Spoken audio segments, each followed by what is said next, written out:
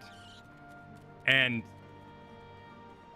I like that version of Vader best. I do think he looks badass in a giant lava throne. So I can't argue with what's been done to him. I just really, really liked original Vader so much, and his sparing use. What if I told you characters are different at different points in their lives? That's saying like they're showing us a different Vader, which is what I like about it, because it's a younger Vader who is younger by factual, yes, but 10 it's a years, younger Vader.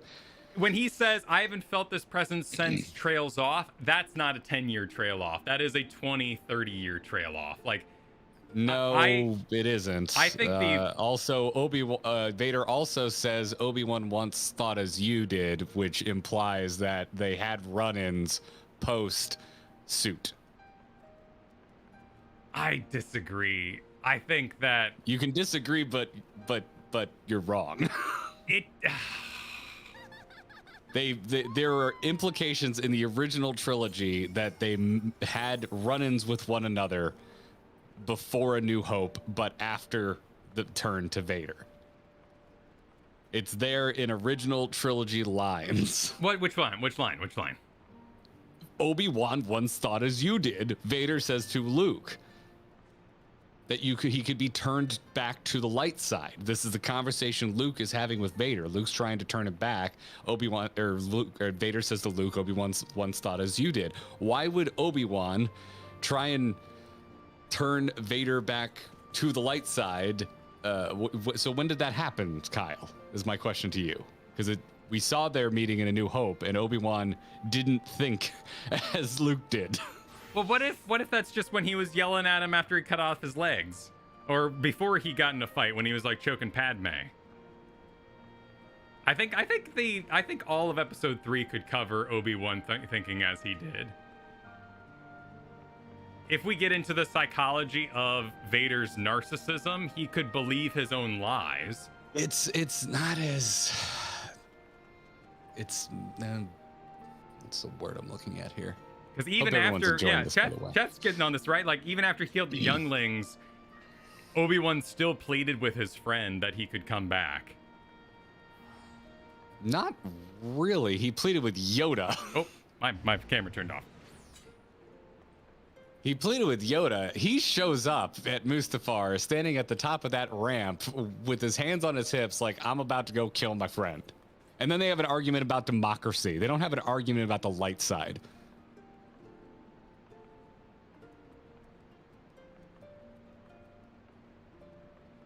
I shall return. Hang on.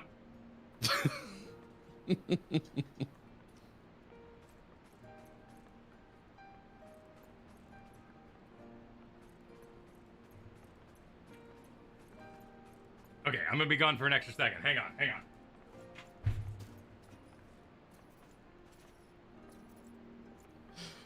From my point of view, the Jedi are evil.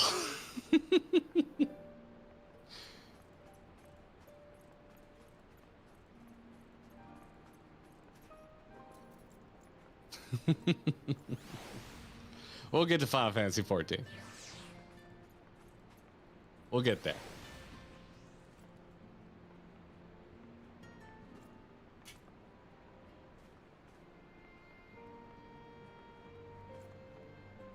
I need to grab this super chat. So, because YouTube likes to not let me scroll back far enough.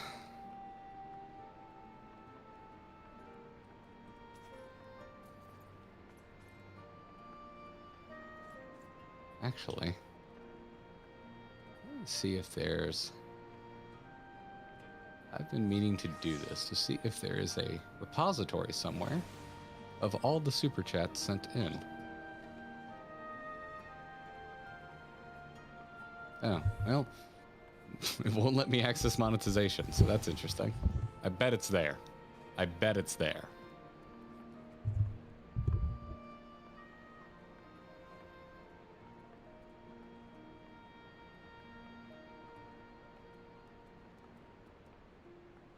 I wish I could see what was happening with Kyle, because you all seem very amused.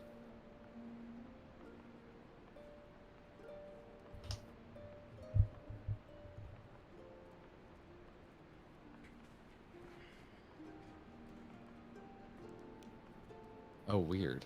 All right, pardon me. Are you back? I'm back. My camera just got a little stuck, so I had to give it a restart. Welcome back. Thank you. Star Johnson just sent in a very generous super chat. Oh, thank you, doesn't have a Star. message along with it, so Star, add us if you meant to include a message. We'll keep an eye out for your @. And we also got a super chat while yelling about Darth Vader to each other from, I believe it was Winkle, but I took a photo. It was Winkle who just yells in all caps, "Adventure awaits, huzzah!" Huzzah! The legend I feel the need continues, to yell which if they're in all. I'm assuming is Gotsetsu, because he's the only legend I can think of who needs to continue. And yes, it was Who needs to continue? not technically a tarot card, it was a Gotsetsu. Ah, It's a deck of many things for Dungeons and Dragons, which is basically a tarot deck, but it's got less cards in it.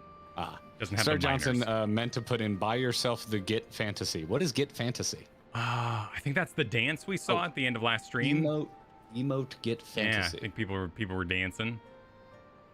Oh yeah, look at that. Oh, look at that. I am leaving it up.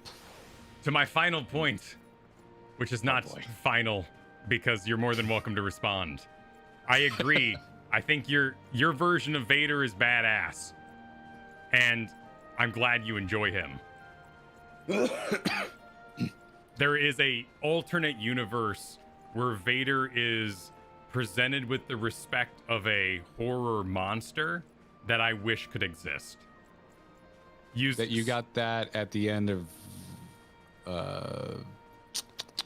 It's not Rogue about One. it's not about when I got it, man. I want to be teased every night. I don't it's not about like you teased me a week ago and now we can do whatever we want. Like you got to do it every time. I didn't want to see Vader there. I wanted to hear the breathing through the wall and him walk by and just see like the chest. I don't want any preview. Expectations are the thieves of joy. I disagree. Critique and observation allows one to know that you are watching a truly defining moment in cinema and know you're not wasting your time and could be playing V Rising instead. You pull the wasting time thing a lot, and I find it reduces me to thinking your standards are impossible. They are. I agree. You are one of the most difficult human beings I've ever met when it comes to entertainment. As I should be.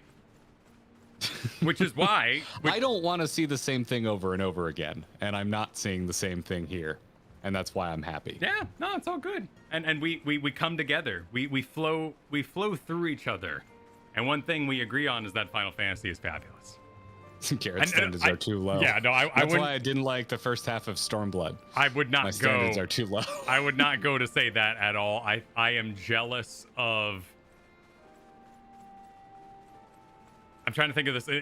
There's no demeaning nature at all in what I want to say. I am jealous of the joy you find in so many things. And my critique, my world is extremely bothersome because I enjoy so little. And I find minor things so disrupting. And to me, they're so easy to fix from the outside. In my mind, you remind me of the Star Wars subreddit, which is, it's difficult for me to not get riled because I am so used to people being like, well, I had this one very specific thing I wanted and I didn't get it, so this thing is devoid of value. Oh, sure. And I'm so annoyed by that from living on the internet. Yeah. That it fuels a rage in me that makes me hate the human race. I understand that. It is unfair that the internet takes my side because I don't want those friends.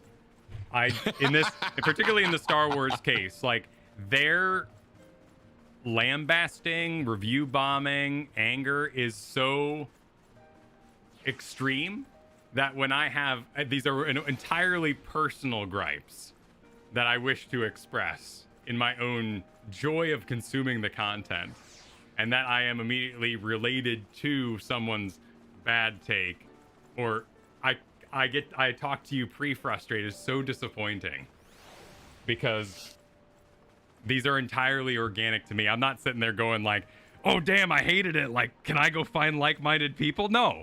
Like that's the joy of hating something, is knowing that the hate is fully yours.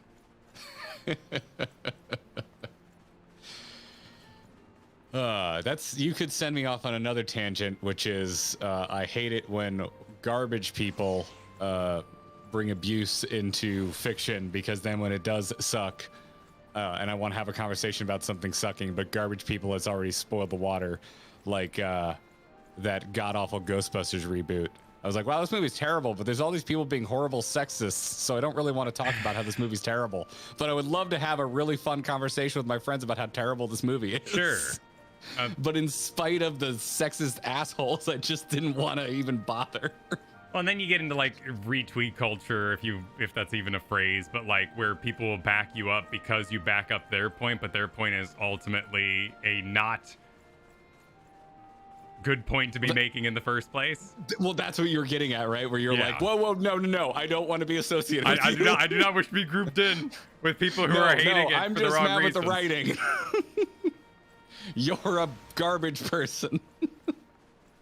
I'm just mad at the writing. Yeah, that happens. Oh God, that happens a lot. That happens.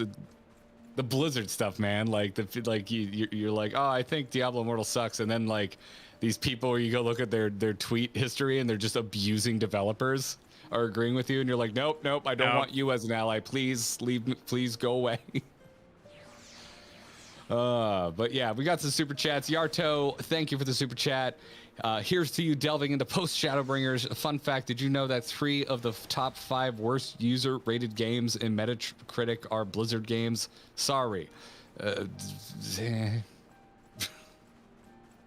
Now I'm not gonna go to bat for Blizzard right now. They're churning out mobile games that I hate.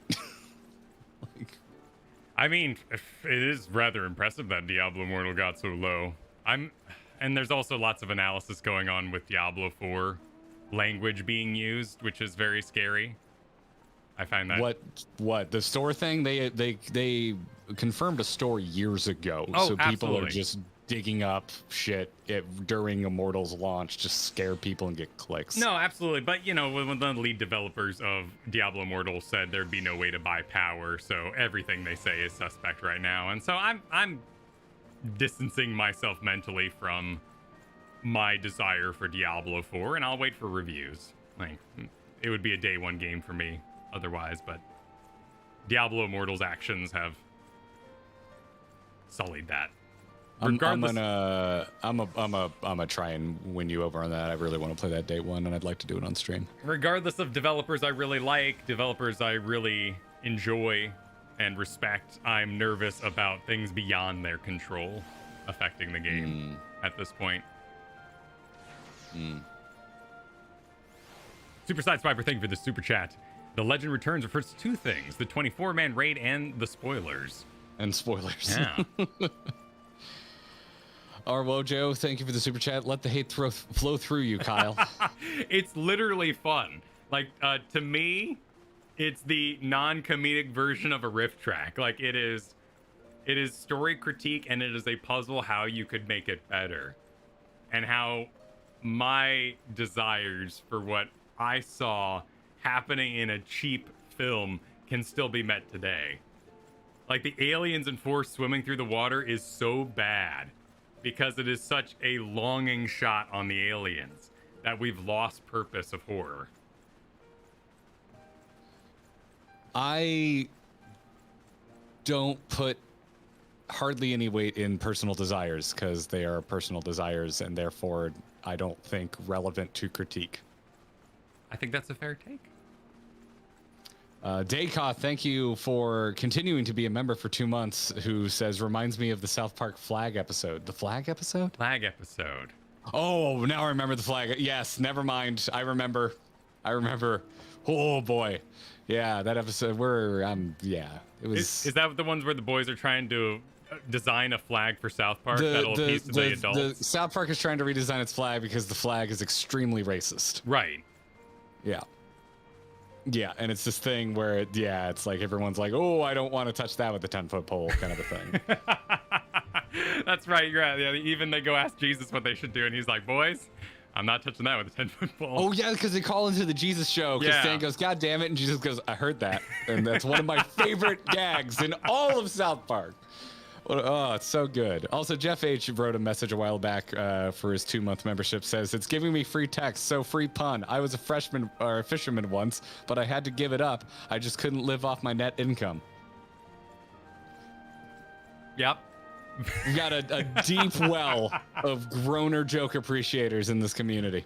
Oh man, it's good. It's good. And then Riot making moves, man. It was another conversation for another show. Are they making moves? dude, that headline doesn't work. You have to do way too much reading to realize if you should be excited for that, because it's like every Riot game coming to Xbox PC Game Pass. I'm just like, they're all on PC already and they're all free to play. Like, you got to go in and be like, oh, well, for this game I get the full roster, and for that game I get this, and for this game I get that. That's an interesting one. It's so different from, like, you know, Microsoft buying Activision Blizzard. It's definitely.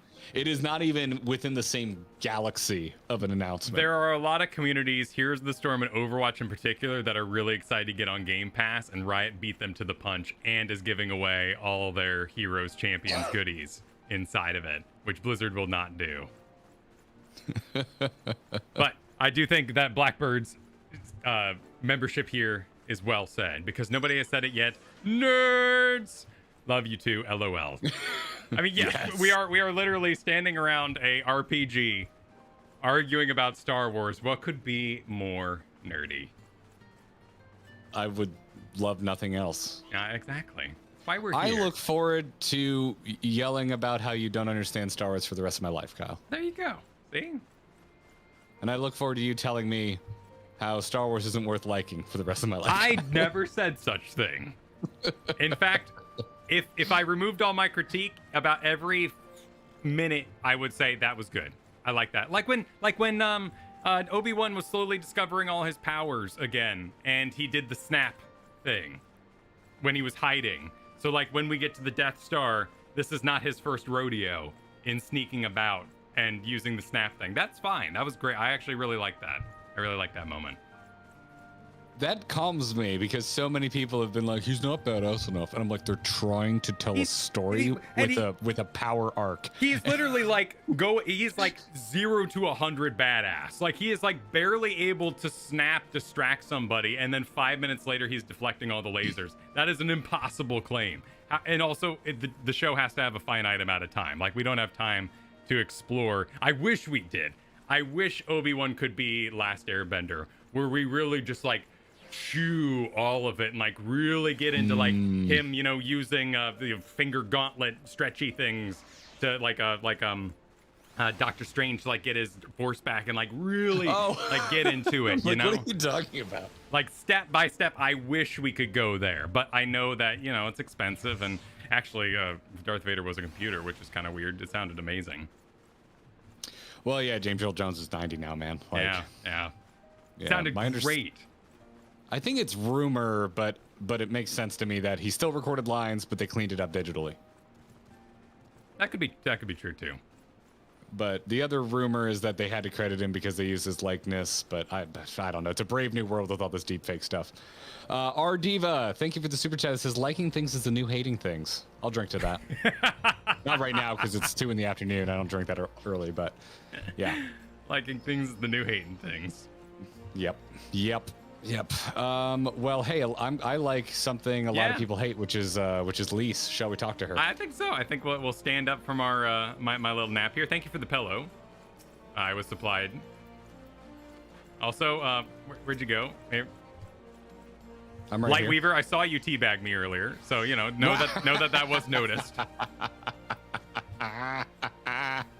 let's hang out with B plot here. Did you read the Jurassic World review I retweeted? No, what is it out? It is the single most brutal review of anything I've ever read in my entire life. Oh wow. One of the lines is Colin Trevorrow couldn't make an audience gasp if he removed all of the oxygen from the theater. Ooh, damn. Yeah. It's hilarious. I was in tears last night reading this review. I haven't seen the movie yet, but I'm sure it's garbage because all of Jurassic World movies are garbage. Did you watch ABC back in the day when Hercules was coming out? Oh my god, no. And no, they made that show looked so hokey. No, not the TV show. I'm talking about the movie, the Disney movie. Disney put together a like 2-hour special where they gave away all the jokes and all the fight scenes of Hercules.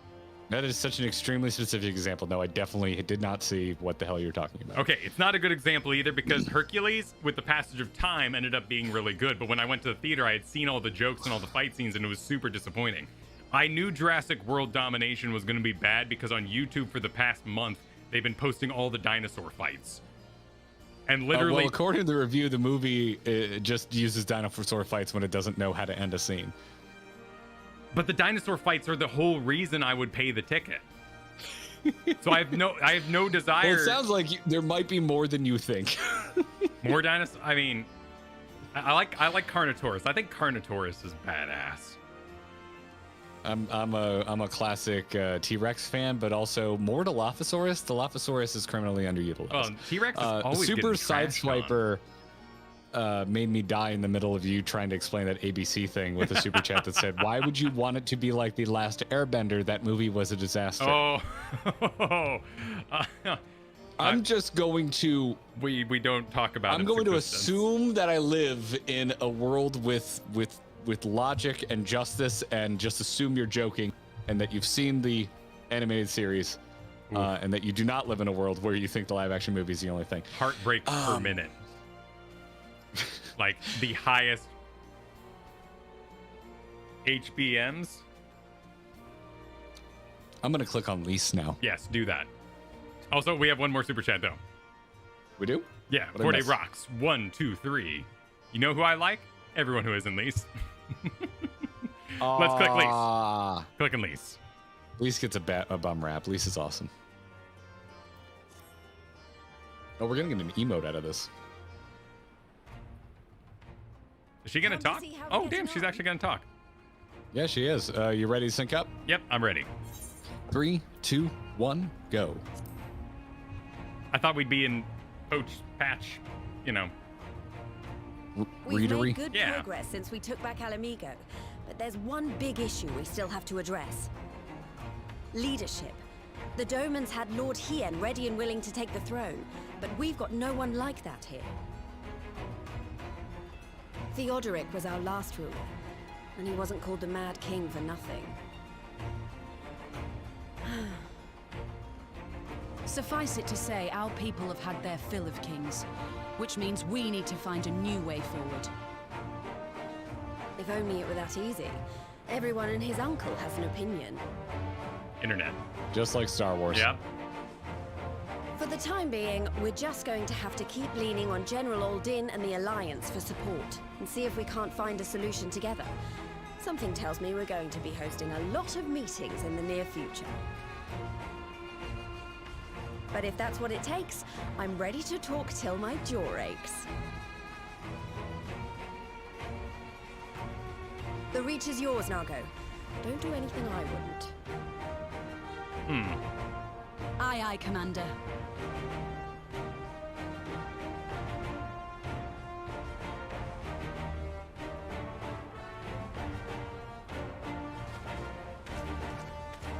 Ah, there you are. I've been searching all over for you. I don't even know worry, who it's you nothing are. bad. That said, this might not be the Just best push place to him out of talk. the way as Will you you walk join me? by. Who are you again? Oh, jeez.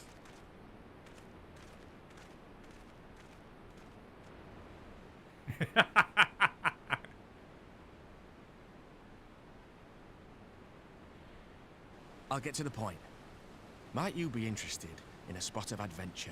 My middle name is Spot of all, Adventure. We were adventurous before we were scions, were we not?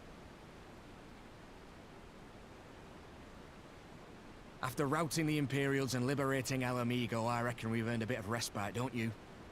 And what better way to spend it than by returning to our roots? All right. I like the sound of that. So, what say you? Shall we call on Alphino and go adventuring? What? Alphino adventuring?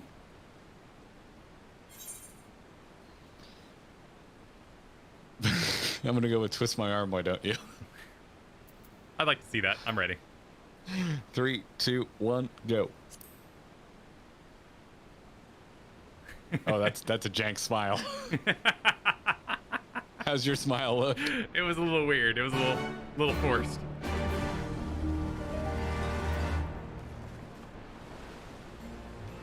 I'm gonna bully Arenvald only because I feel like he is the writer's warrior of light, and I feel threatened by him. I feel like he hasn't done anything of note to make me bother remembering who he is or why he's important. He is literally like on his own adventure, and every time we're fighting someone down there, he has an equally, if not greater, fight slightly off screen. But it's not important enough like Estinian's fights to actually be shown to us. Oh. Thank you, Sid, for the housing wares. Ah, yes. While we were both dead on the table, Sin did a dead trade with me. I'm gonna have some quite some decorating to do later. He's a B team scion like Hoary Boulder. I'd rather be quest. I remember Hoary Boulder more than I remember Arenvald. Yeah. Well, no, Hoary Boulder has like a fun backstory. Arenvald's like been through the shit, so he has the backstory I don't. Arenvald has real default character creator energy. I feel about Arenvald the way I think a lot of people feel about Lys. There's just not a whole lot here to grab onto. Right then. But yeah. Let's go find Master Levier. Actually, leave that to me. I want you fresh for our little adventure. Wait for us by the Aetheryte, and we'll be along shortly. See you there. Okay, never mind. Now I like him because he's actually going to go do the fetch quest for me. He's going to go get I don't know why we want Alphino for an adventure, though. Oh, come on. Alphino is a capable summoner. He actually has fought quite a bit. He's just going to, he's going to square up the joint. He's a square. Well, Kyle, as a fellow square, I stand with my fellow the right-angled brethren. Alphino always falls asleep first at the sleepover. And gets messed with. I typically got messed with at sleepovers. I also fell asleep early, so.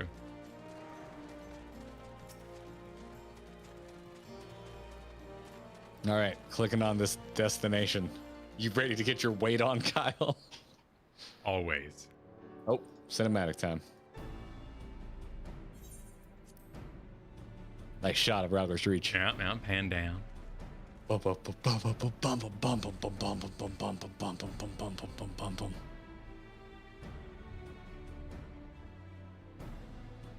need to stop auto advance. Greeting. Oh God. This is what happens when you have COVID. Sometimes you go to talk and you can't. Greetings, Tunenwald. It would seem we are to accompany Arenvald on some manner of escapade. Have you any idea what we've gotten ourselves into?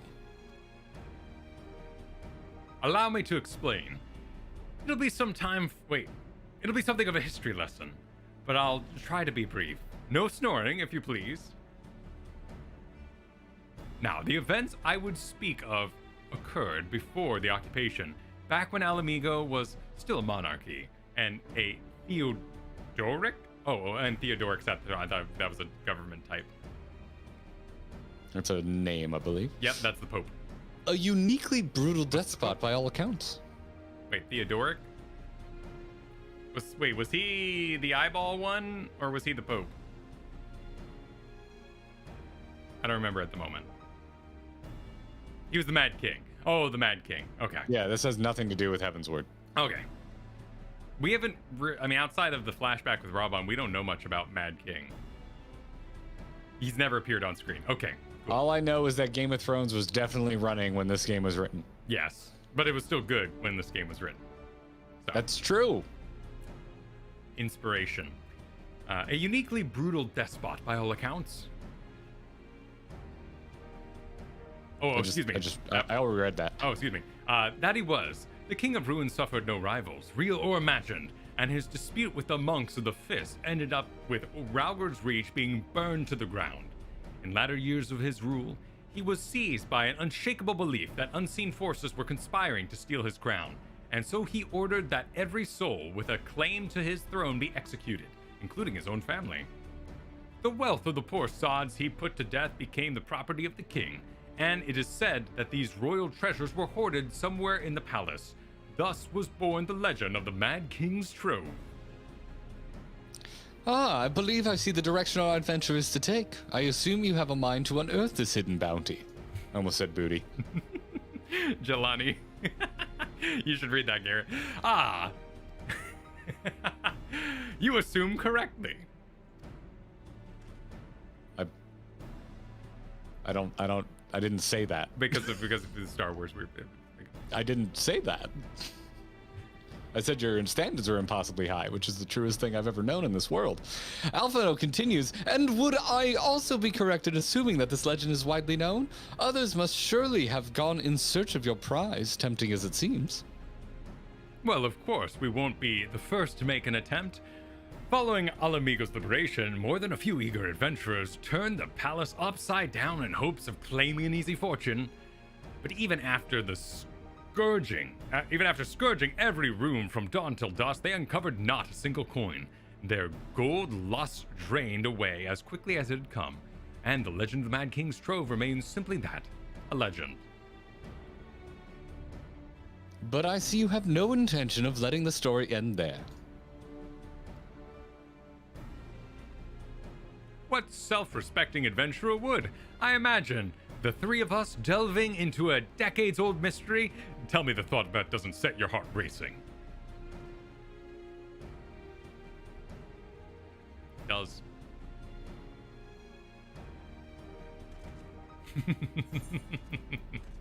Pose. So it's been... Chenolier, thank you for the super chat during that. Alphino has lore, arcana, and history proficiencies. That he does. He can get all those proficiencies, I think. I don't think he'd have to be a bard. He'd make a good bard. I like Arnvald. Alphino doesn't seem like the singing type. No, well, you don't have to sing. You can play an instrument. Or you can just do speeches, like rhetoric. You can literally do talking bards nowadays. Where's the fun in that? I agree. Scorbudic, thank you for becoming a member. Welcome to the Gearbox. Enjoy your emojis. Okay, fair. So I assume you just didn't want to say our role. Yeah. I assume this is us going back to that big lake city we found. That'd be really fun, the one under the castle. Oh, I'd be into that. Because there's stuff down there. Alphino says, the news of Doma and Alamigo's liberation has kindled the flames of revolution in every corner of the Empire.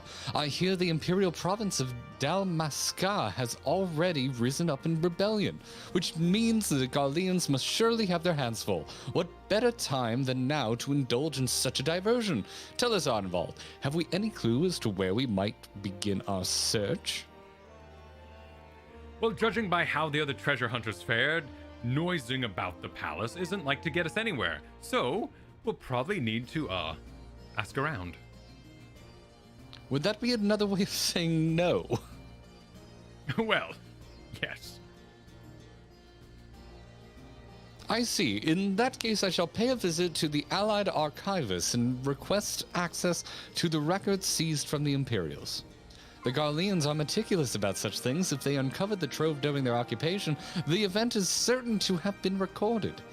In the meantime, the two of you can track down those who worked as palace servants and officials in Theodoric's day. give that they would be at least 20 at the time. You will be looking for people who have seen 40 summers or more. Anything they can tell you about the king and his bloody deeds may prove useful, so be sure to listen well. Arnvald, pray try your luck in the fringes and the peaks while Tuna and Val make the rounds in the Alamegan quarter. Ha ha! And there I was thinking. Slash? Oh. I was the party leader. I was the party leader. Not that I mind, of course. Let's be about it, eh? We can meet afterwards at the gate. Gilbard's Gate? Gilbard's Gate. I was thinking Slash was the party leader. He's a big Guns N' Roses fan, Kyle. Big Guns N' Roses fan. Super Sideswiper, thank you for the super chat. Arnvald is the guy whom they sent to kill primals when they can't find you. He's the backup. Yeah. He's the my God, look at all of you. Is this Got looping? a proper effing rainbow going on. That's pretty. Oh, is this looping? Is this a looping emoji? Oh, you're boxing? Yeah, boxing's looping. Nice. Oh, cool. Hey, turn to me. Turn to me. Now we. Oh, shoot. Now we. All right. When we get our medium house, we got to build a fighting pit. There we go. Are you Papa Lehman? I am Papa Limo today. I'm Tala Limo. Papa Lehman today. No, you should inform me. We could have matched. Oh yeah. I mean, you're welcome to go to the city if you really want to. We don't have a lot of opportunities to match. I don't have I don't have that set up pre-made. Sadly, you can't dye these gauntlets. They would be really useful. I feel like there's similar gauntlets you could get. I mean, there's some decent ones, yeah. But they really have, like, they go on anything. So you can be like a cloth wearer in a armor set. All right, hold on. All right, Kyle, this is what we do from now on when we talk about things we don't agree on.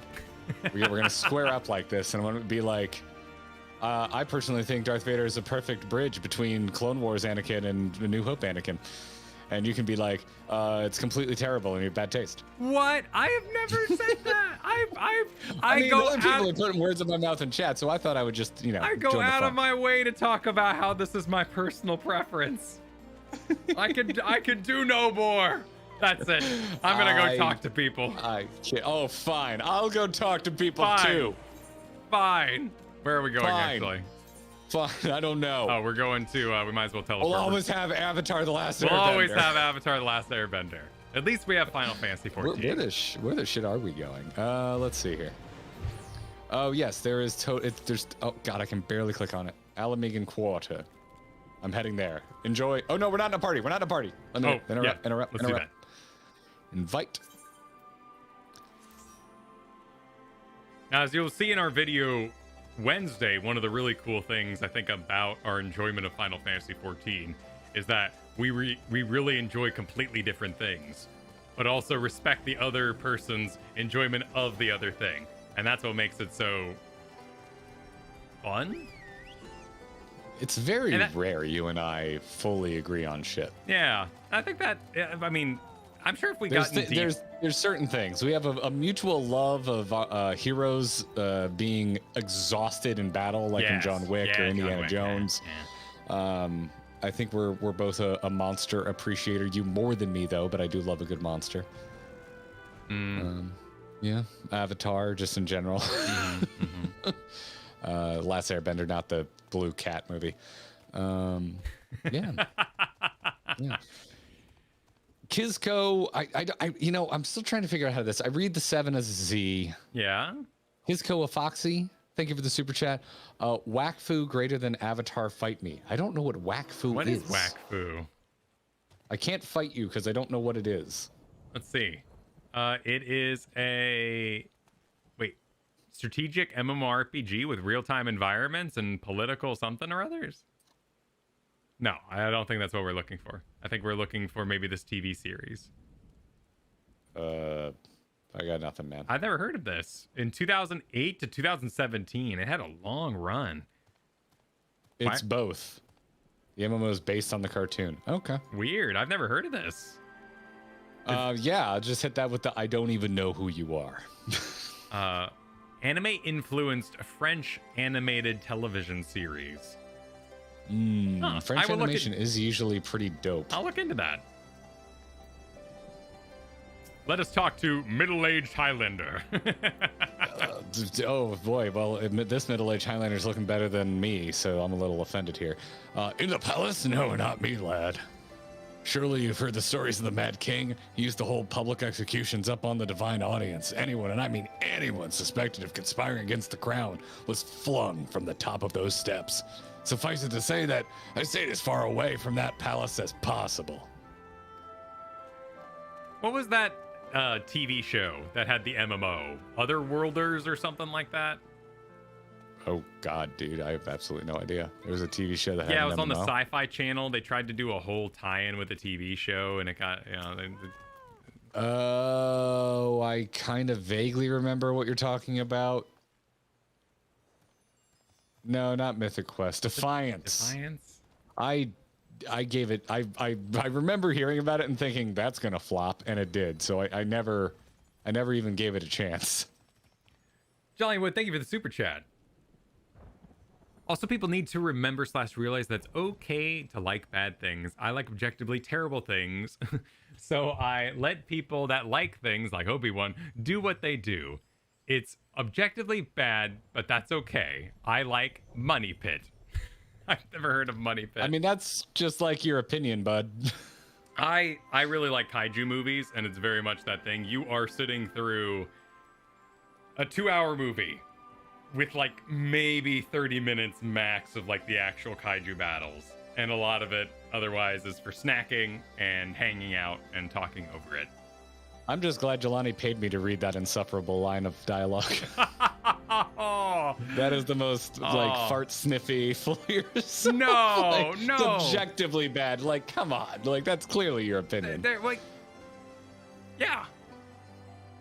Just like your opinion, man. Yeah. Objectively bad is Picard. But your opinion, my opinion has as much weight as your opinion that it's good. They're both opinions. Yeah. Exactly. Yeah, I would argue that the end of Game of Thrones is objectively bad. But yeah, it's clearly your opinion. Do you want a mature maid or shall I? A mature maid? Of course, I'd love one. Not like you have a craving.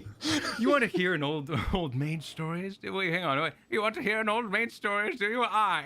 Well, most of what I know of Mad King is common knowledge. We'd only see His Royal Majesty when he deigned to attend the executions he ordered. And after a while, he even watched his enemies die. It wasn't enough to coax him out of hiding. They say he started seeing assassins in every shadow and wouldn't set foot outside the palace walls. I was offered work there as a royal servant once, but the mere thought of it left me in a cold sweat. Arwojo, I'd watch the Avatar movie 10 more times before I'd watch Dragon Ball Evolution again. I never saw it. I disagree. Dragon Ball Evolution is so bad it's good. The Last Airbender movie is just straight up bad. It's like devoid of joy. Well, and also the source material is so good, and the fact that they change things is just bad. Yeah. I mean, I would go to bat for Dragon Ball Z. I freaking love Dragon Ball Z so much, so I would argue that the source material is also great there. But yeah, I'm not gonna go to bat and say that Dragon Ball Z is source material is on par with Avatar: The Last Airbender. That would be insane. That'd be absolutely insane. I served at the pleasure of King Theodoric, and I lived to tell the tale. One of the palace guards I was. Truth be told, it was a dark chapter in my life, and one I'd sooner forget. Hardly a night went by when we didn't hear blood-curdling screams echoing through the inner chambers, which, of course, we were under orders to ignore. So we'd stand still as statues, trying not to imagine what horrors were unfolding within. If you're hell's bent on finding out what happened in the palace, head down the street here and ask old Ernold. He was the king's head scribe. Badass. I like it. They're building up this place good. I'm glad it's raining right now too. It's like really lending to the creepy atmosphere. Yeah, but Jeff H, thank you for the super chat. Hey, kaiju movies are great. You get to see terrible human B plots and wash it away with giant monsters punching the snot out of each other. Exactly. I agree. Exactly. I agree. That's why I love Pacific Rim. The first one, the second one is. Mm-hmm. Yes, I'm Arnold. What do you want with me? that knockoff Muppet, Arnold. Arnold. He's right up there with Bart. Bart and Arnold are my favorite knockoff Muppets. And Cromit. Cromit the Frog here. You would have me dredge up some decidedly unsavory memories. Yet if Alamigo is to move forward, we must needs acknowledge the misdeeds of the past. Very well, I shall tell you what I remember. I take it you know of Theodoric's paranoia and the public execution of his kinsmen. Those were terrible enough, but in his last days the king's fevered mind settled upon an even grislier method of disposal, which only a chosen few were unfortunate enough to witness. His Majesty ordered the court thaumaturge to unleash a vile curse upon the remaining members of the royal family. A magic which transformed them into fiends of hideous aspect. The resulting monstrosities were then cast into the darkness below the palace. Oh, yeah! I feel like this is up your alley. Hell yeah, man. Even now, my sleep is troubled by nightmares. If others of Theodoric's blood were prone to share his madness, then mayhap it is a kindness that the monarchy ended with him. Definitely don't go looking below the castle for those creepy things. Yeah. Hell yeah. Hell yes. I'm into this. Yep. Dump them. I am into it. Love it. Darkest dungeon. I put all the pigs in the basement. Like, hell yeah. Like, just do it. Is there a toad Muppet named Cromit? Is there? Are you saying Cromit the Toad instead of Cromit the... Because he's knockoff. I was thinking, I was just trying to say frog the wrong way, so I went with Forg. All right, hit me, Arnvold.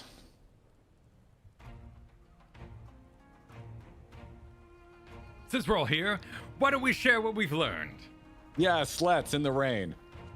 It looks like we got a little space.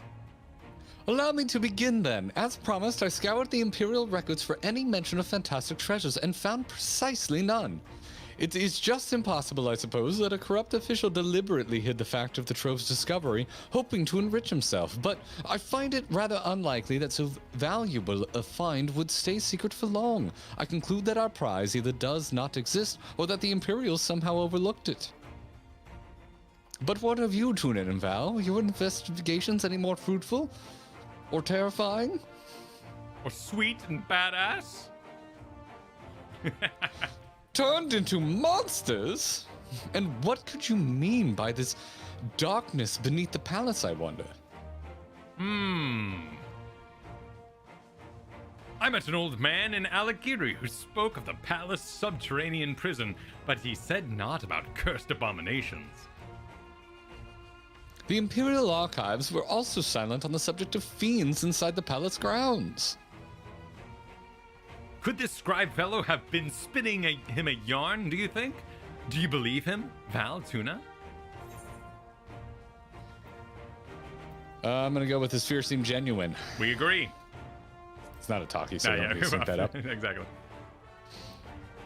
If he was afraid, that does lend credence to the tale, though I'm not sure how that helps us in our search. Do not be so hasty. Arnold's anecdote may very well have told us where the trove is hidden, but ere I share my memory, there is a matter I would clarify. Arnvold, you spoke of light-hearted adventure, but I sense a deeper motive for this expedition. Why are you so intent on finding this treasure? Oh, music stopped. It wasn't all pretense, I swear, but you're right. My father was in the Imperial Army, a man of Garlean blood. I trust you know what I mean when I say that my Alamegan mother did not welcome my arrival. As I grew, She would check my brow over and over, convinced that a spot on my skin was an emerging third eye. Like the kind you see in the pureblood Garleans. My mother did not care for this taunting reminder of my heritage, and took up a knife. War paint serves to cover the scar. Oh, shit. Damn. In the end, she turned me out into the streets, and I was left to haunt the alleyways of Alamigo, a feral child who got what he needed through begging, cunning, or worse. The best I can say about the years that followed is that I survived, but I hated the animal I'd become. Eventually, I left the city behind me and joined a group of refugees bound for the other side of the wall. It was then that I turned to adventuring, and that road led me to the company of the Scions.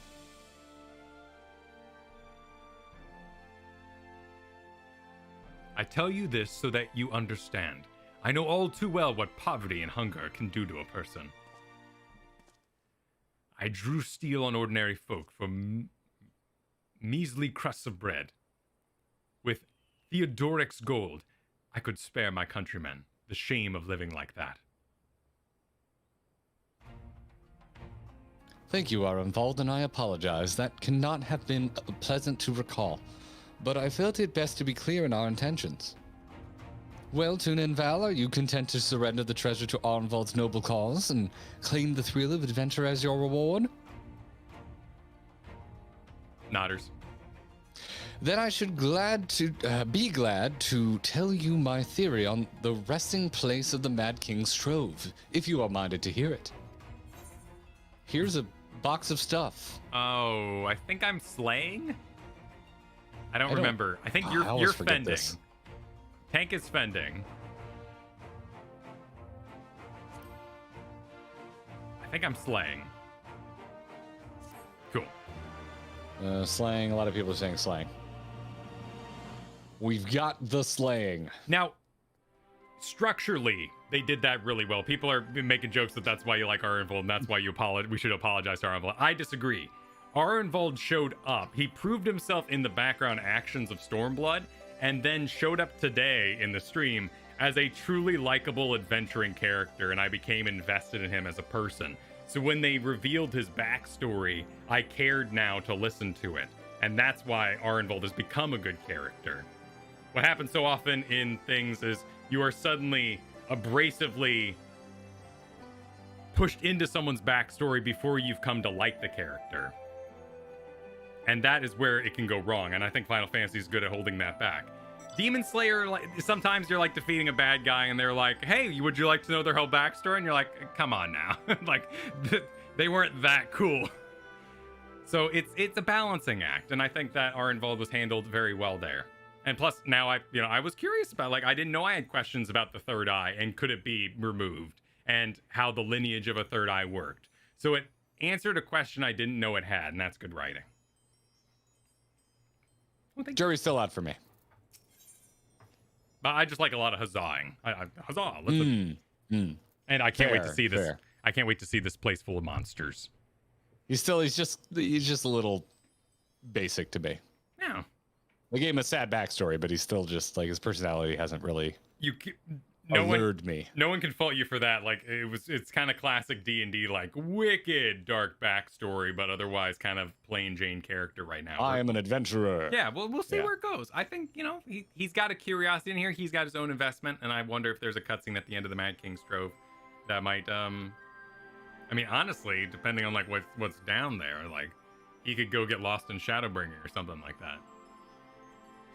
I thought we were still stuck at night, and I realized we're just in a very shadowy part of the city. Oh, it is, yeah. All right, Alphino says, actually, mayhap it would be better if we first adjourn to a more suitable location.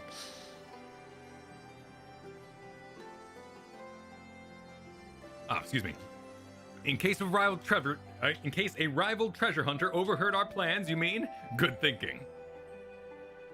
That was not exactly the reason, but 'tis certainly a valid concern. Let us reconvene on the southern edge of Loch Seld. So far, this is walk different places to have conversations. This one's got an excuse, though. We don't want to be overheard because we're looking for the treasure.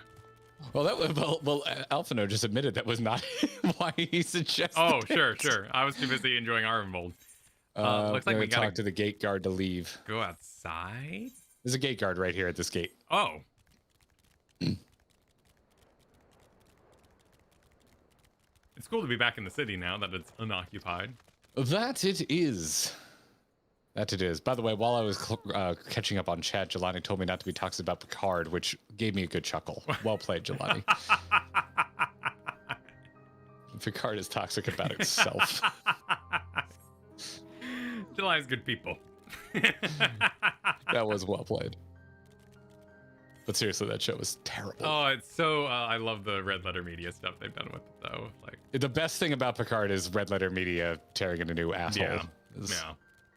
Is the only thing, the only joy I have garnered from that show. What a hot mess. I have not watched it personally, but I love their coverage. I watched episode 1, and I was like, I know nothing about TNG other than I'm pretty sure Picard and Data weren't particularly friends, so I don't know why they're hanging this entire season on their friendship. TNG's really good, too. Like I should watch it at some point. I just, it's so old. It is old. It's like sexy Office in space a lot of the time, too. I was also, I didn't grow up with Trek. Like, I never really had a taste for Star Trek, so. Did you ever watch The Night Gallery or Twilight Zone? Yeah, Twilight Zone used to be a New Year's Day tradition, like, because they always had the marathons. Yeah. So I'd always just, like, hang out, watch Twilight Zone all day. So, yeah, I would watch Twilight Zone. So there's more continuity. Certainly, the original Trek run is definitely Twilight Zone, and there's very little continuity. If you check out any Star Trek, watch it like you would the Twilight Zone. Go into it with a head to find what the mystery or the puzzle or the social experiment is, and then watch it for that. Like, oftentimes they'll be like, let's go to a planet. This planet has a button that both factions have to press once a year, and it kills half the other faction to keep the planet population down. What an interesting mind experiment. Except for, like, Trek has more, like, people kissing. And then people kiss. Gotcha. So, think of it as a mind I experiment. hear good things about Brave New Worlds, but I didn't love Discovery. I couldn't stand Picard. So maybe I'll when I calm down, I'll give Brave New Worlds a try. When you calm down. Yes. Discovery just had too much crying. Everyone was crying all the time. I don't like the okay. Personal, I will note, I need to come up with a phrase, Kyle's personal preference.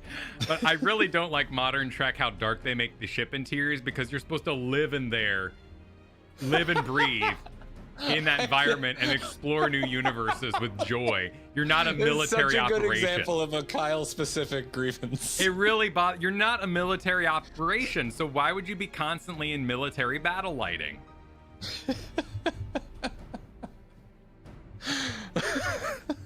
I'm trying to make it look cool. That's like, imagine here. Let me set this to red, okay? Like, let me imagine like every Zoom call I entered. I think I passed red. I think I just need to start getting excited for very specific things that bother you, because sometimes it's truly amazing how your brain works.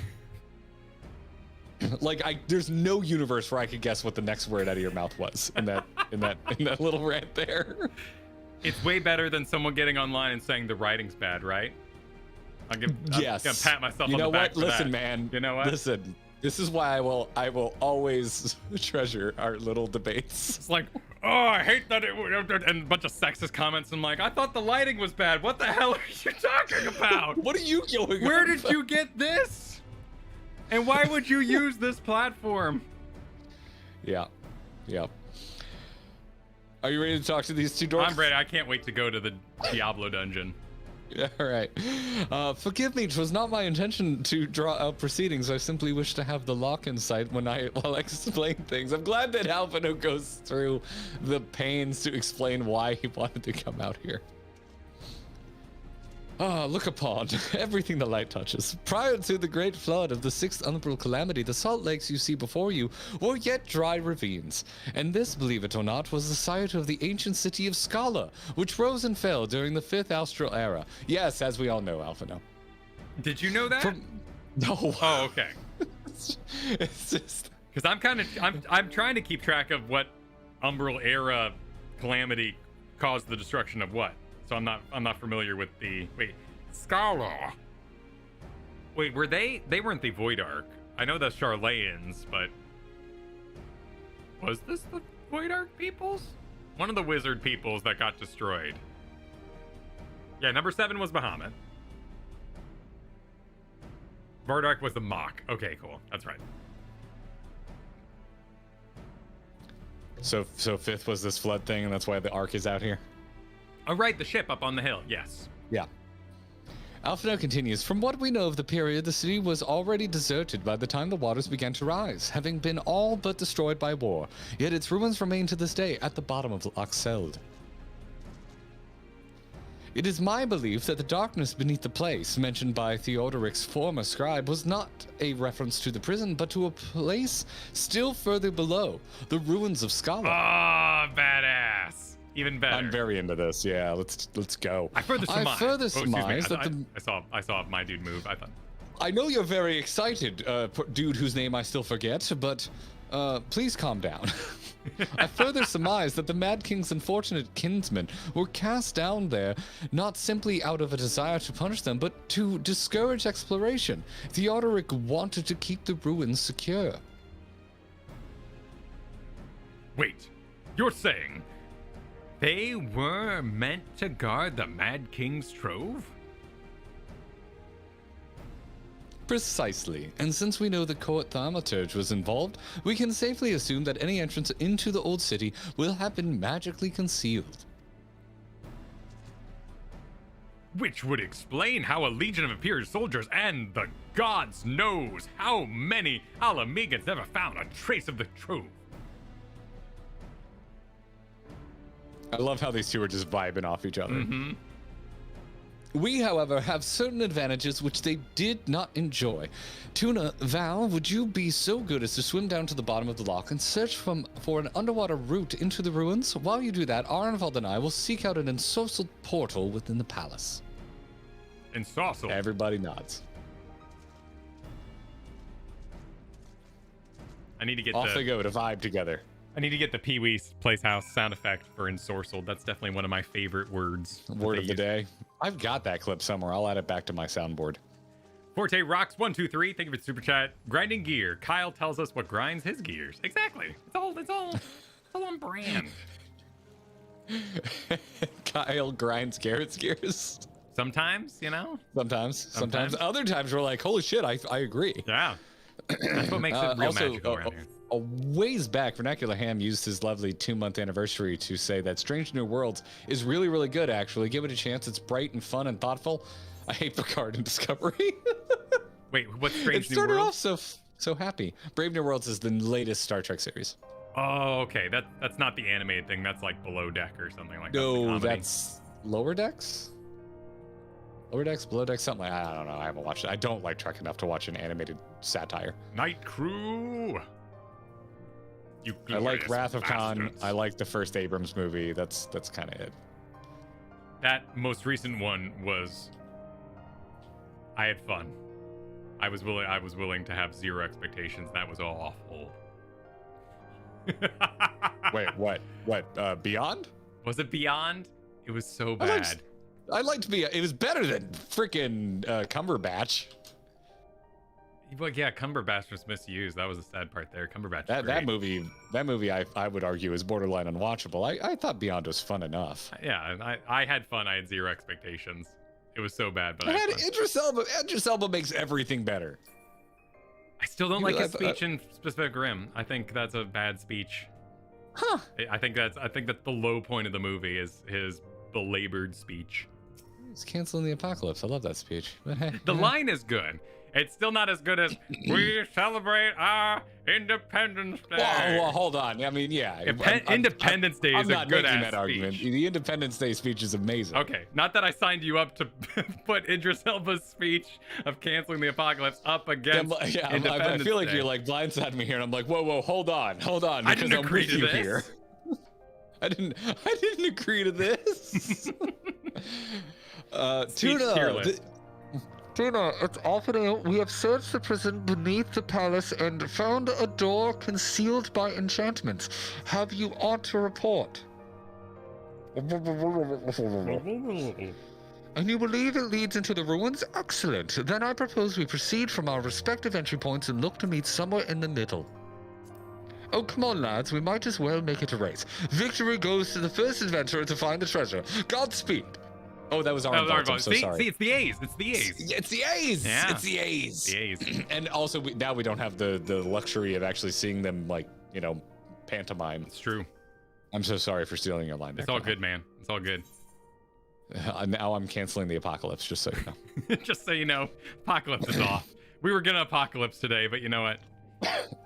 Yeah, it's canceled. It's canceled. Jelani, thank you for the super chat. The Orville is the best current Star Trek. Changed my mind. Third season just started. Not sponsored. I just like it. I watched the entire first season. I loved it. And then I kind of just forgot about it. Like, no shade. I think Orville's fantastic. The Orville?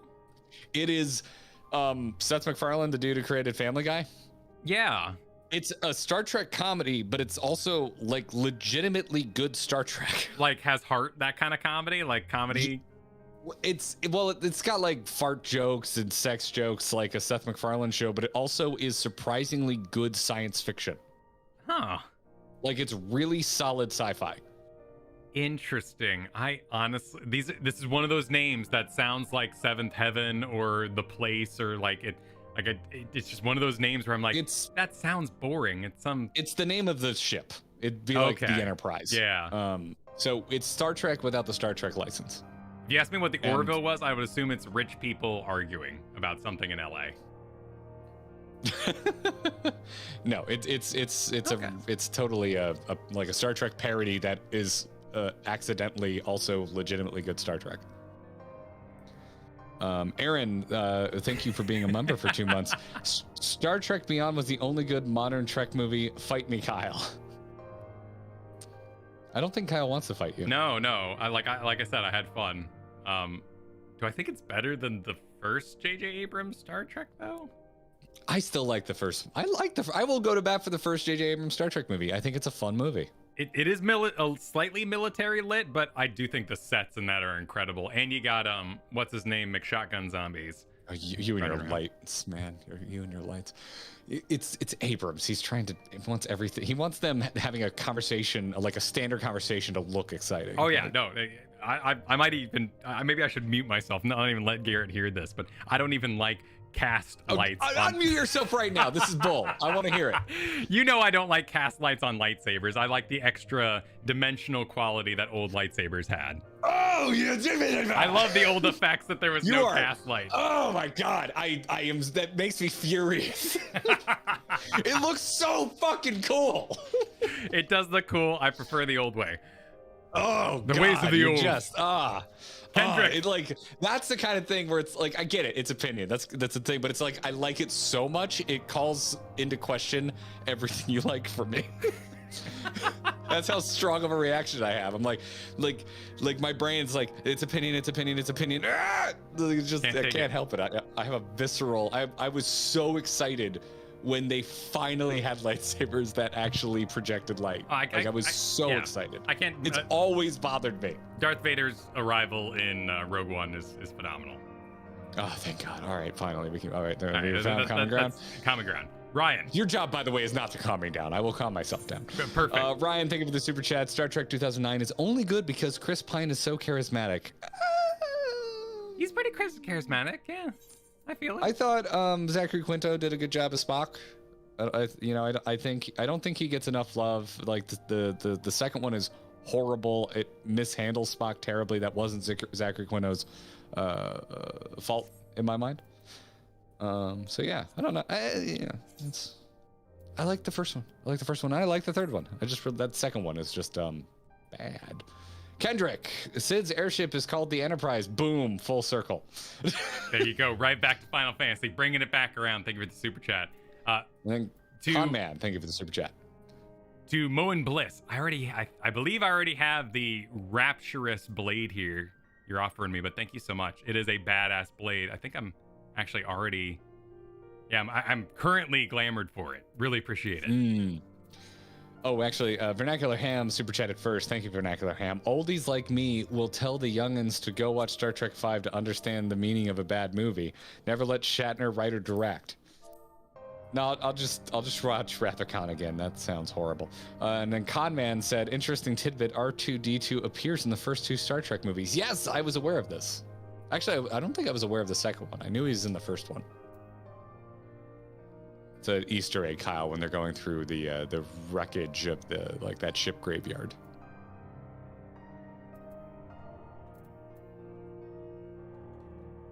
Are you still with me, Kyle? Yes, I'm shopping at the moment, thanks to Moon Blissa here.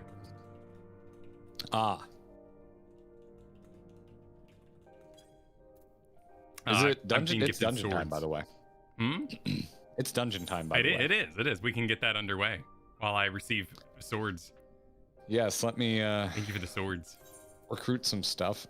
Swords. Galaxy Quest is great, and you can totally see Sigourney Weaver drop F-bombs that they had to edit out. I am heading over to our Discord to the party password to drop a party password. Arwojo says, Stargate is 1,000 times better than either Trek or Wars. I don't agree, but I do like Stargate. I haven't watched enough Stargate. I haven't seen the series. I just like the movie. What's the one with all the puppets? Is that Red Dwarf? Is that the one with all the puppets? Farscape? Is it Farscape that has all the puppets? I haven't seen Farscape, but I know Farscape has puppets. I watched a lot of that. Yeah, Farscape. Farscape's fun. Well, we have a party. A party has arrived. Party has arrived. We are min eye level and we are joining. Excellent. It's time to commence. I want to see it. It's time to commence. Ooh. I'm a sucker for a stone archway. I like the riff they're doing with the song. Okay, all right, we got some cuties. Some big boys laying their eggs. Ooh, this is kind of a nice little riff. All right, we got our Atlantean kind of style stuff going on. Yeah. Dude, I feel like I can smell the Disney water. Yes. There are 2 smells that Disney smells like. Rome is burning and Disney water. Rome is burning is just specifically Epcot. I love that smell. I could smell Rome burning all day. This is dropping my frame rate. I am not hitting 60 FPS right now. Oh, wow. I direly need to up my video card. Boo. It's so expensive. Yeah. It's so expensive.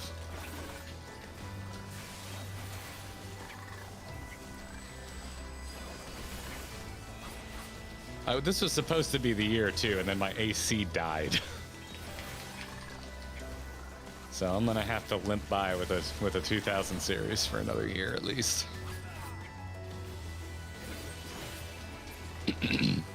Bagpipes! Thank you for the super chat. Swarm, thank you for the super chat. R2-D2 is also in Close Encounters of the Third Kind. The original mothership model is in the Smithsonian, and there's a tiny R2-D2 on top. I love kit bashing. I love kit bashing freaking Easter eggs. It makes me so happy. Oh, that's on the kit bashing. That's when you take bits and pieces of other things and put it together to make a new thing. Yeah. A lot of Greeblies and Star Wars stuff are just rando model parts. On the new model of the Millennium Falcon for the sequel trilogy, there is a Batman tumbler from the Dark Knight trilogy underneath. Oh, weird. That they just shoved on there and, painted to match the color and just used it as a Greebly. Why would that be there? They just had one laying around. Yeah. Just slapped it on there. Oh, the eggs had things in them, and then they exploded. So they had things in them. Yeah, they're weirdly pretty things. I was hoping for more disgusting monstrosities. Well, maybe we're in the natural part of the zone, and we're gonna get towards the corrupted by magic kind of stuffs.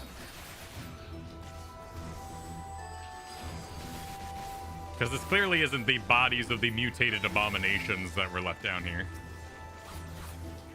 I would certainly hope not. These just look like, this just looks like sea life.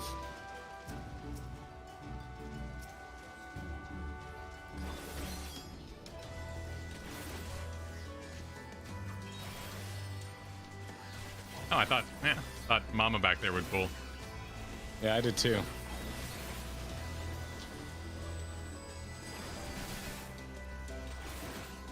Greebly is my chocobo's name, really?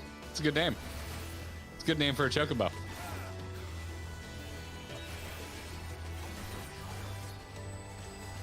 I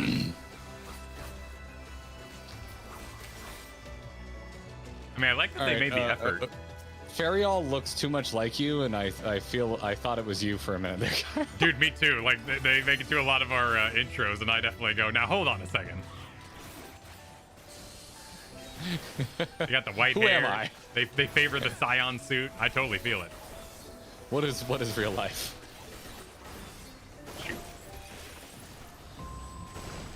That Bahamut summon is so cool. It's making me thinking about dusting off my summoner.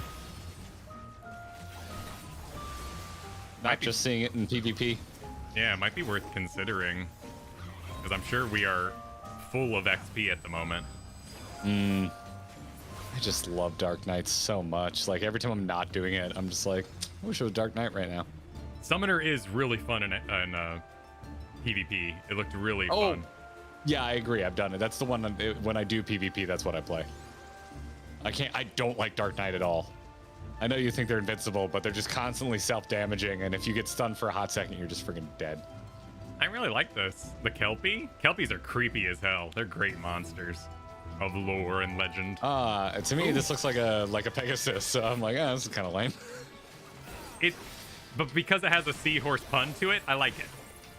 Okay. It's totally a reskin, which I'm normally against, but I kind of like it. I really can't think of any time I've thought a horse makes a cool monster. Hey, it's a Kyle personal thing here, Kyle. I don't think horses make good monsters. That's fair. That's fair. And I do have a bias here. Oh, wait, hang on. I will explain my bias once the horse is done doing whatever. What's happening here? What's it thinking about? Oh. Okay. Okay. Looked like it probably wanted to pull us in the water. Can we pull him back out? Which would be a very Kelpie thing to do. Does he want to pull back out?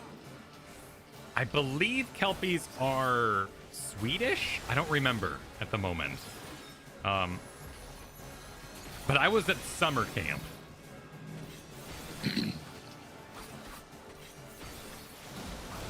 Celtic, Scottish, Celtic. What? I was at summer camp and there was a kid from the UK there. And he talked about Kelpies with such silent horror that I will always respect them. Oh, well, that was a pushback. I was not expecting that. In New Mexico, we had the Ditch Witch, who was very real. In Florida, what you had the swamp? It's a skunk ape. Yeah, the skunk ape. It's a swamp Sasquatch, basically. That's how it was always described to me. It was a Sasquatch of the swamp. Although when I actually moved out to the swamp, I heard panthers howling for the first time in my life, and cool. That's way scarier than any fake Sasquatch. Also, so many owls, man. I've never heard, the first time I heard, owls go nuts. Oh, it says what it's going to be. It says hydro pole this time. Okay, cool. Oh, hydro pole. So we should get away. Oh, damn. Yeah. But I remember, my first month out in the country, walked outside and just all these owls are just going nuts, and I'd never heard anything like it. It was terrifying. They get loud, man. We had coyotes in New Mexico. And they would all Kind of cackled. We have coyotes here. I haven't seen one, but neighbors report them on like the neighborhood watch thing all the time. Dude, the atmospheric perspective happening in this hallway is great. Look back cave. Oh, hey, it does look good if we look back. I don't think that's what it's saying, but those some nice crystals. Jeff H, thank you for the super chat. Fun fact, the gear from this dungeon is based off of a player design. Healer was the entry, and the rest were based off it. Oh, kind of like the gear design contest they had? That's pretty cool. This is Indiana Jones as hell. Yeah, I love it. Oh, look at the dirt coming down through the hole. That's nice. Yep. That's a nice hole. It's very nice. Oh, dude, look at this guy. Oh, he's great. What a good model.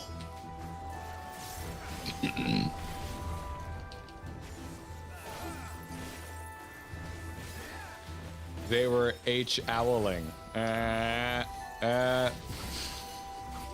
see what you did there.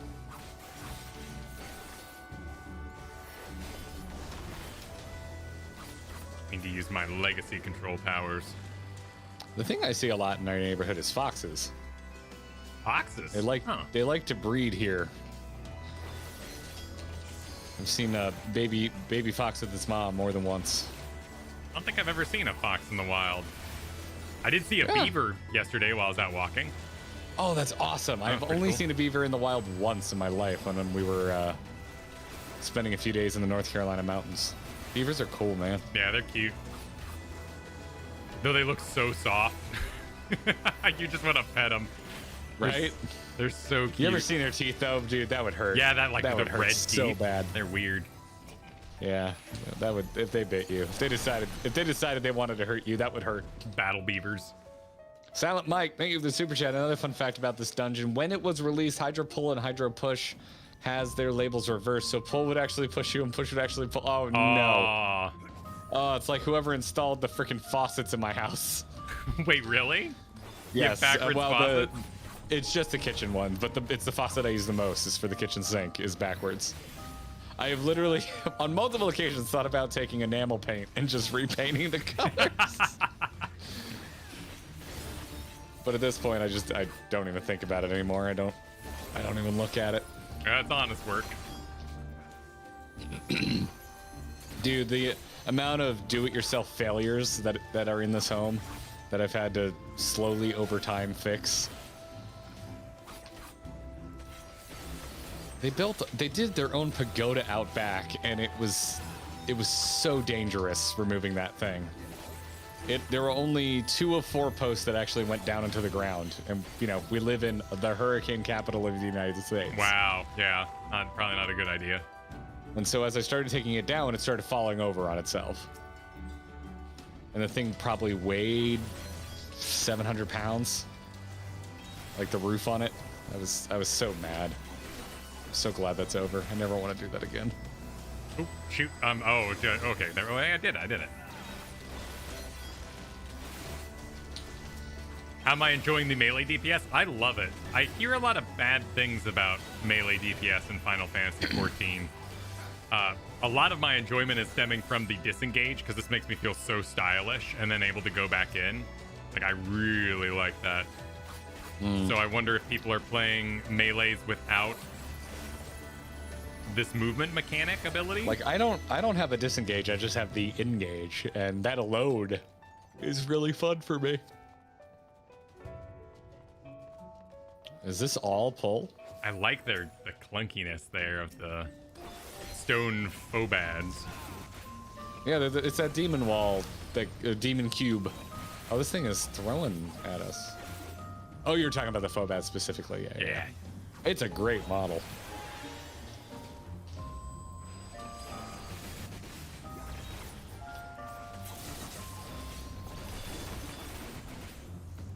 Spirited fights about Darth Vader. Shared love of phobads. Yep. All comes together eventually.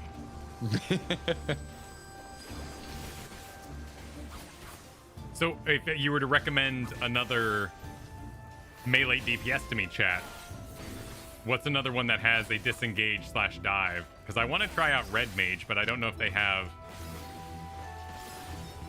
I think they have that, but I'm not sure. Reaper. Ooh, yeah. Oh, so Reaper's got that? Nice.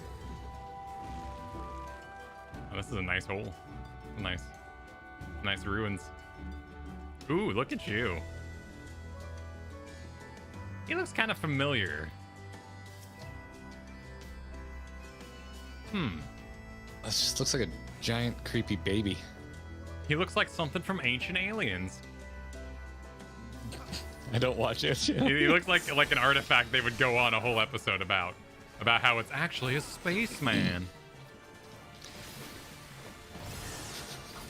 You know, I would make fun of that if I hadn't, you know, made 90-minute podcasts out of almost nothing in the past. Destroy the things, I assume. I would bet that we should probably kill these things. If I had to hazard a guess, Kyle.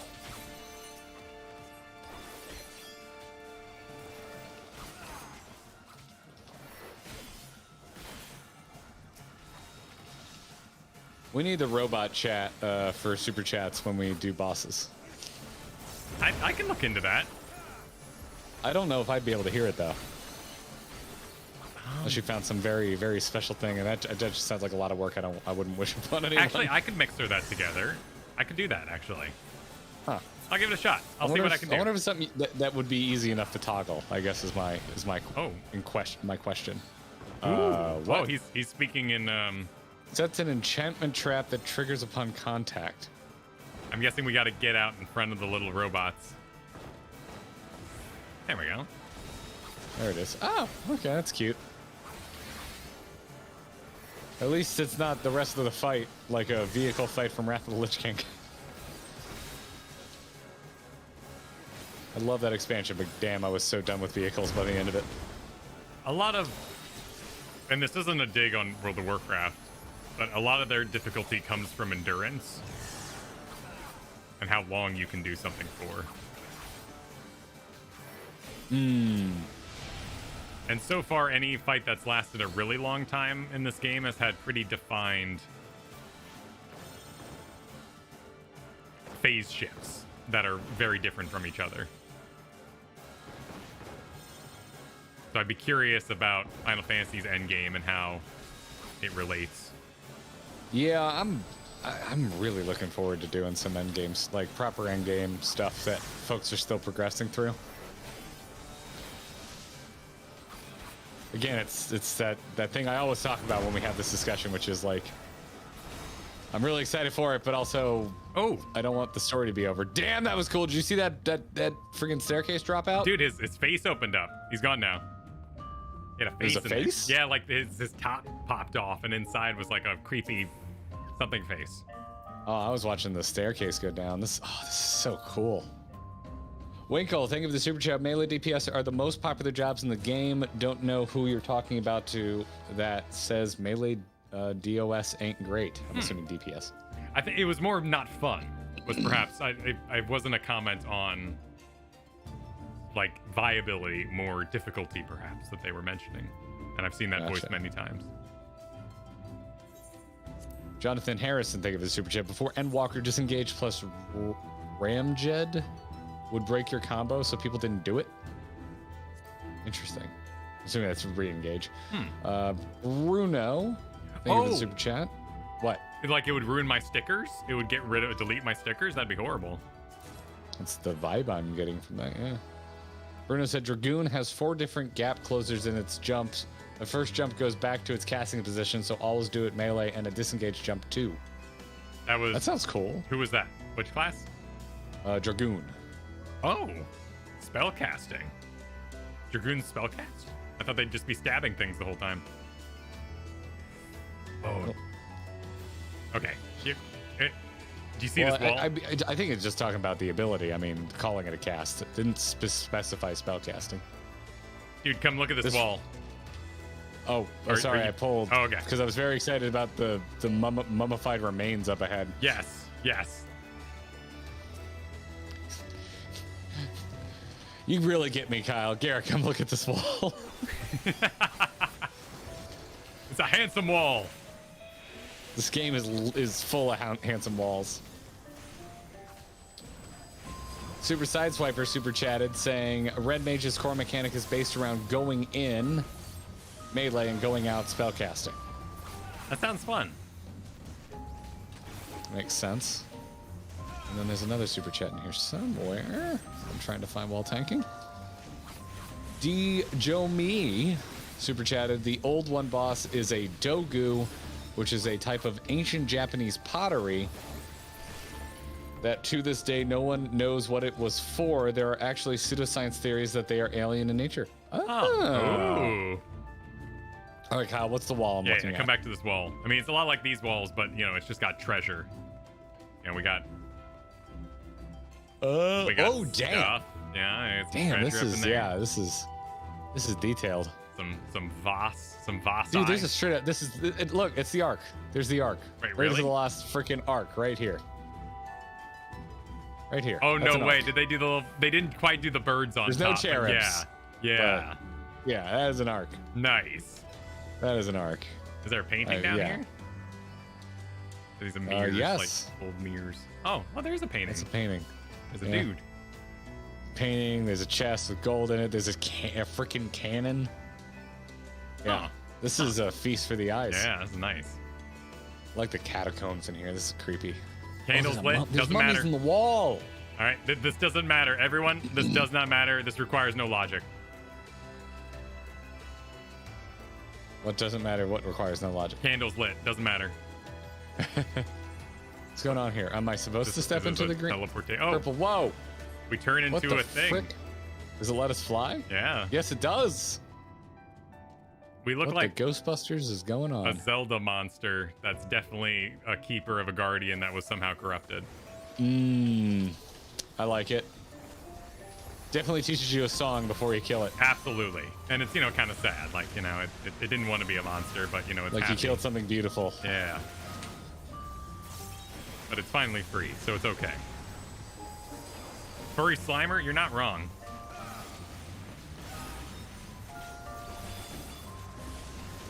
Furry Slime. Oh, yes. I thought someone was named Furry Slimer. It does sound like a I'm good like, what did tag. Furry Slimer say? I can't find it.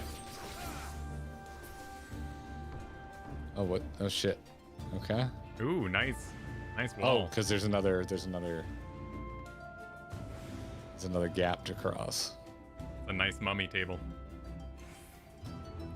Found yourself a nice juicy mummy. Juicy? Aren't they usually dry? This is the joke in The Mummy starring Brendan Fraser. Oh, my mistake. The latest thing I watched with mummies was, unfortunately, Moon Knight. Moon Knight had mummies? Oh, that Yes, kinda it's makes an me- it's a very Egyptian themed hero. Oh, it sounds so cool that it could be cool. It could have been. It's not. I believe we ran into these spirits, these tall guys at Shipwreck. We did Shipwreck. So what was that called? Ruby Sea? Did No, we? I no, like that- the model. It's freaking creepy. Not the Ruby Sea. What was Sirens something or other? Oh, it's a rotting royal. So I think we're seeing the monsters now, Kyle.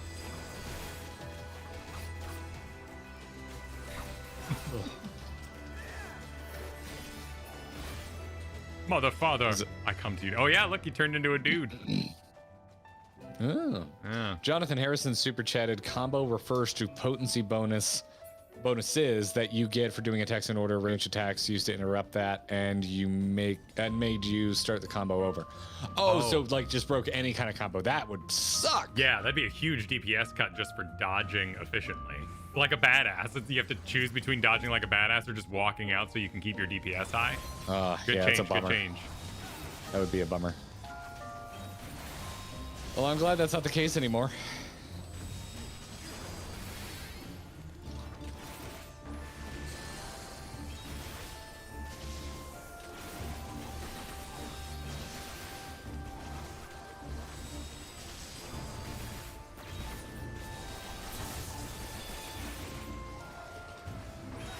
Something going on behind us now. No, just busy. I was scooting out of the way just to get out of that fire circle.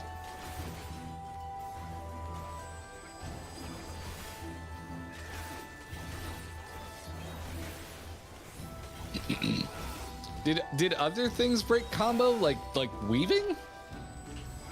Because like as a Dark Knight, I use Edge of Darkness in between abilities. Would that, or was it just like movement abilities back in the day that broke combo? Ooh. Oh. We've got a fuzzy. I don't know what to call that thing. A lion bear. Bearticore? Homunculus? Manticore. There you go. But a Bearticore. A Bearticore. A lion Bearticore? Oh, he's big. It's a man bear pig. Oh, that video made him look smaller. He is big. He is big. Yeah. He's a big boy. Scale issues. Once upon a time, you used to lose your combo if you missed a positional. Oh, boy. if you didn't hit from the back or whatever, brutal. Let's see what this Manta Bear Core does. Yeah. We have to stop Manta Bear Core. I like him. He's great. Oh, he's raising his claw. He is. I'm gonna pop a cooldown. You know. Probably a good idea. Seems like I probably should. Yeah, it seems like something, you know, he was gonna do to unleash. Well, damn, dude. The patch content's off to a strong start. I'm enjoying this. This dungeon's cool. Oh, that is the old back it up bird. Yeah. A back it up. That Little John? Yes, man. Come on. Or should I have said, yeah? Stop and wiggle with it. Look away, Marion. Oh, I didn't look away. I didn't see That was his... kind of hard to see because it's like in his chest. Oh, for shoot. me. He's dropping a thing. I'm currently... Oh, look at that. Oh, it's on a person. That's cool. What are you doing I was looking this just way? about to comment that mechanically the bosses in here haven't been anything to write home about, but the theme of the dungeon is really winning it for me. But this has been some fun mechanics so far. He's still into it. He's doing some stuff. Yeah, he is disinterested in me. Okay, he's back on me. On me, Kyle. Oh, we got all the positional shiz going on. Oh, there's some big boy damage. Oh my word. Oh my word. We don't want that. We don't want that. Shoot. Oh, la, la, la, la, la, la, la, la, la, la. Back it up.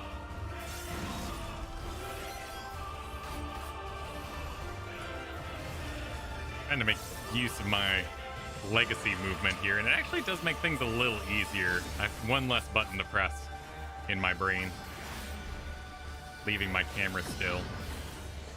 Okay, I'm a thing, so allow me to drop off the stormy circle.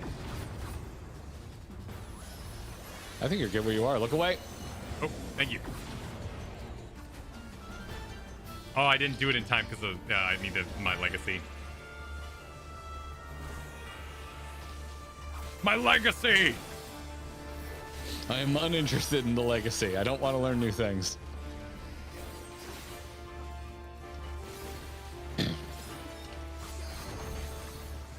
I am a camera curmudgeon.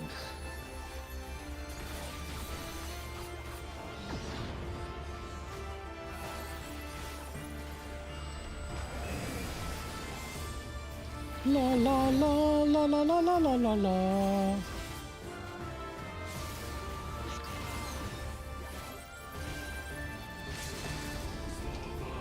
Allow me to limit break.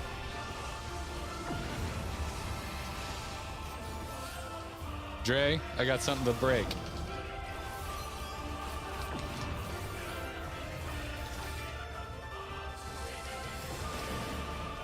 What's he doing? He's looking like he's charging up. Oh, he's doing a backswing. Ah. Just a good monster model. Yeah, he was solid. And I liked how active he was as a model in showing his attacks.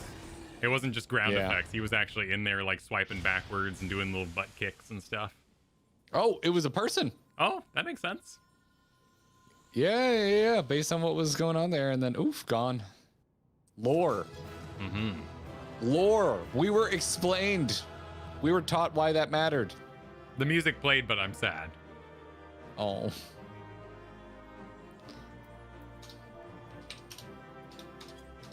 Well played, y'all. GG. Adamal, thank you for the super chat. Melee gets a bad rap from combos. Used to be easy to break, and some abilities only procced from landing positionals and greeting uptime. Okay, so it seems like it's a bit of a legacy bad rap, Kyle. Greeting being a standing in the poop, I assume, to hit more DPS. I guess. But Kyle, you shouldn't know what your DPS is. That's true. You would never know what your DPS is, right, Kyle? No, right? I wouldn't. You would never know what your deeps is. Oh, look at the floor. Look, it's like old rugs. Like old, tattered, antique rugs. That's a proper treasure room. And then is that the Mad King back there with the hair? Is that the Mad King? I don't know. Mad King had a hell of a barber, if that's the Mad King.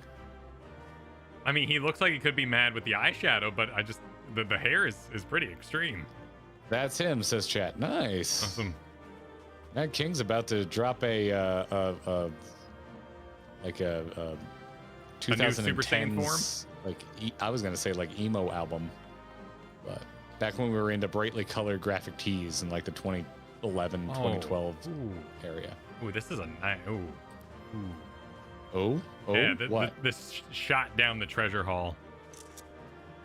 Oh, just looking down the treasure hall. I like that. I like that. That's a good wallpaper right there. This dungeon had a better hallway earlier. Yeah, no, I agree. It's still, I like the tomb, I like the treasure. This whole dungeon was visually stellar. Yeah. I thoroughly enjoyed it. Better than Darth Vader's breeding. That sounded like you said breeding.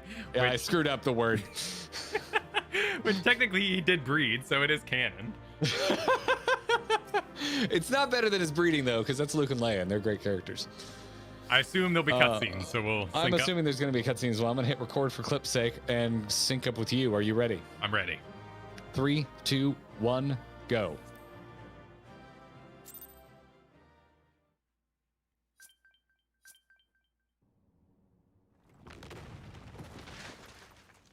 Oh, I got dangly earrings.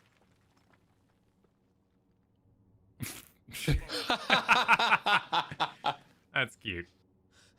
Are you all right? Are you ready to auto advance? I'm ready. 3, 2, 1, go.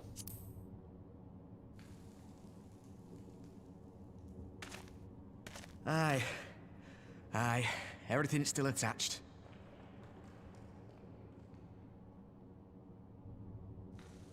Ah, it seems both our paths led here. Very good. We spent altogether too much time fleeing fiends horrid and numerous. How fared you? Horrid and numerous. Well, I cleared this entire area out by the time you dug a hole, so I win. Much the same then. 'Twould appear this place is yet inhabited by King Theodoric's kin, or what is left of them. The work of terrible magics, I fear. Terrible, aye. But so for our first video about patch content, we're going to do some of these scenes with Indiana Jones music over it. Absolutely, Yeah. absolutely. Right. By the 12, there is even more than I imagined.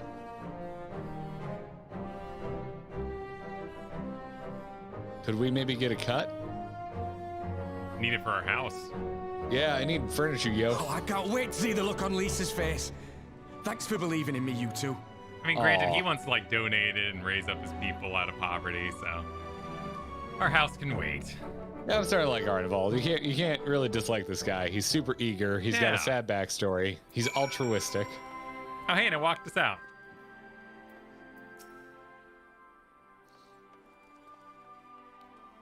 Rolling with abominations. Uh-huh. All right, Alphina, what do you have to say? Arnold and I forged ahead at the fastest pace we could manage, but I was not surprised to find you waiting for us. I suppose it serves us right for challenging the Warrior of Light. Next time, we should agree on some manner of handicap. We may have lost, Alphino, but think of what we found. Quite. I am still reeling at the sight of that mountain of riches. What? Like how you reeled at the sight of the floating specter, you mean? You should have heard him scream, Valentuna. But must we dwell on such momentary lapses? We found the Mad King's trove, and that is all that matters. It's like they're teasing Alphino like Jelani calls me toxic. Yeah, but Alphino teasing. He's trying to endear himself by teasing Alphino, and it's working. Oh, we're about to get a song. First Estinian, now Arnvold. Oh, I get it. He's saying first Estinian, now Arnvold. It would seem there is much amusement to be had at my expense. Honestly, I might as well go adventuring with Alize. Oh, poor Alphino. All jesting aside, we must tell the people the good news, and I think Lys should be the first. Be the first. Seconded. This is to be a meeting of representatives from across Alamigo, so she is sure to be in the city. Shall we seek her out?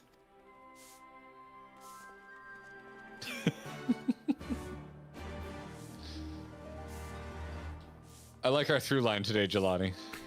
You're on brand. Oh, man. People died out here. Mm-hmm. And Link is left to clean it up. Potato Link. That is a really good link. Alrighty. Where are we going? Actually, should we? No, we should Down not. the streets. Got some people, some NPCs. They're talking, and they're very comfortable looking pants. Those do look like comfortable pants. But they would snag on things. This makes me want to go to Epcot. You were just there.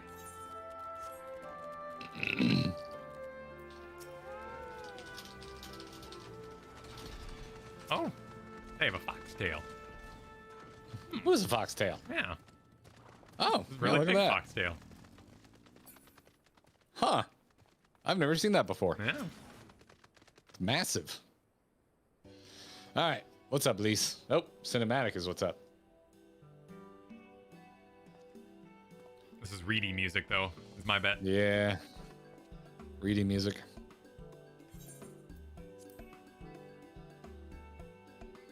Oh, stop the auto advance. Oh, you three look pleased with yourselves. What have you been up to? I'm glad you asked, Lys. I am pretty sure you're going to like the answer.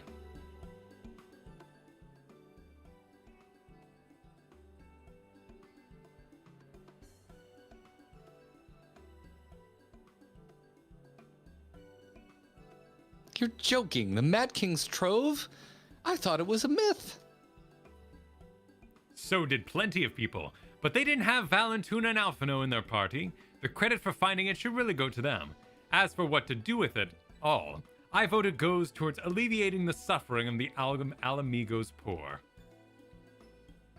Gods, if there's as much as you say. Ardenwald did not exaggerate, I assure you. We could not hope to carry even a fraction of it on our own. I have taken the liberty of sketching out a rough map of the ruins. I bet it's freaking beautiful.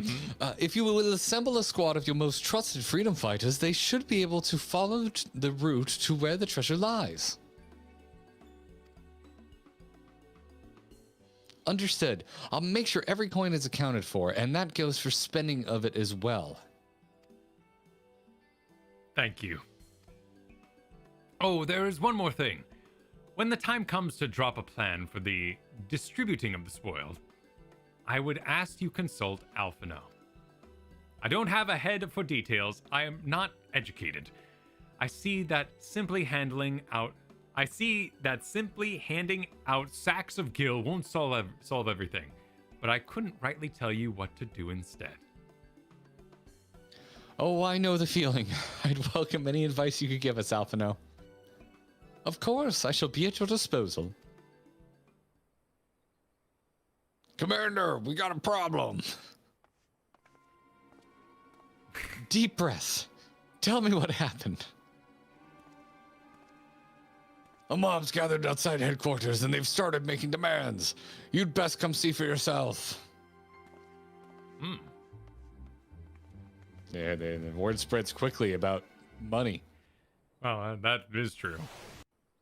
Or this is completely unrelated. Yeah, if we're getting back to the politics, that was a really nice aside. That was a good break. I like that. Step back, all of you. Oh, suddenly voiced. Are you ready? I'm ready. 3, 2, 1, go. Like hells we will! We know who you've got in there! Someone just walks up and stabs Amaret. Leave it till you hand her over! Bring her out! So what are they talking Bring about? her out! What's going on? Someone let slip about Fedorla. Oh, okay. Oh, yeah, that yeah. makes sense. This makes all the sense in the world. It's true then! The bitch really is in there! I knew it! I bloody knew it! That guy's hair is fabulous. We demand vengeance! Bring her out! Today we butcher the butcher! Death to Nidhogg. Come on, you don't mean that! We'd be no better than the Imperials if you'd all just calm down! I have a question for you after this. Calm down! That monster and her thrice damned skulls dragged my man from our home and beat him to death in the street! Aye! And Angry my acting. dad! That bitch has spilt enough blood to fill a lock! We all know her crimes. She's a traitor and a murderer. How many of your resistance friends have died at her hands, eh? And here you are, protecting her! Oh, that classic catch. Loud noises. So that's what all the fuss is about.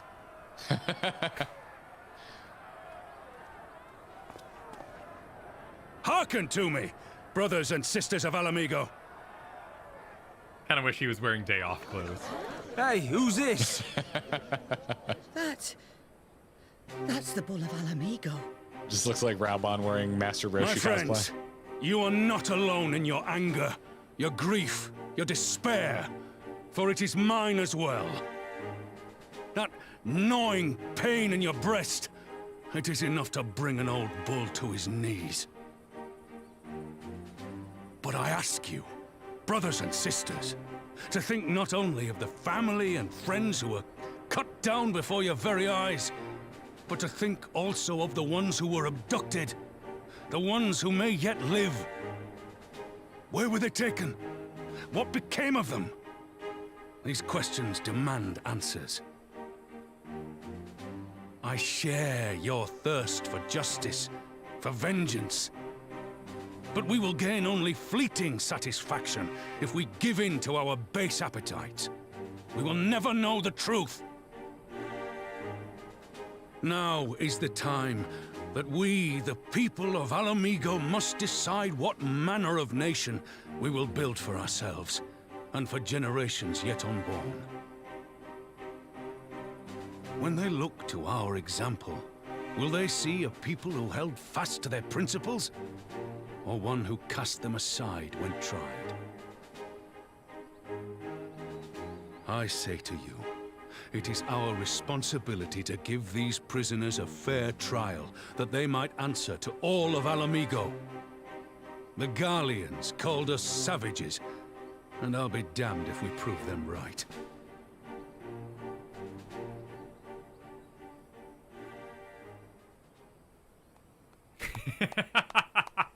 The slow clap, nice. Don't you all clap at once. I know you're right, I do. But I can't.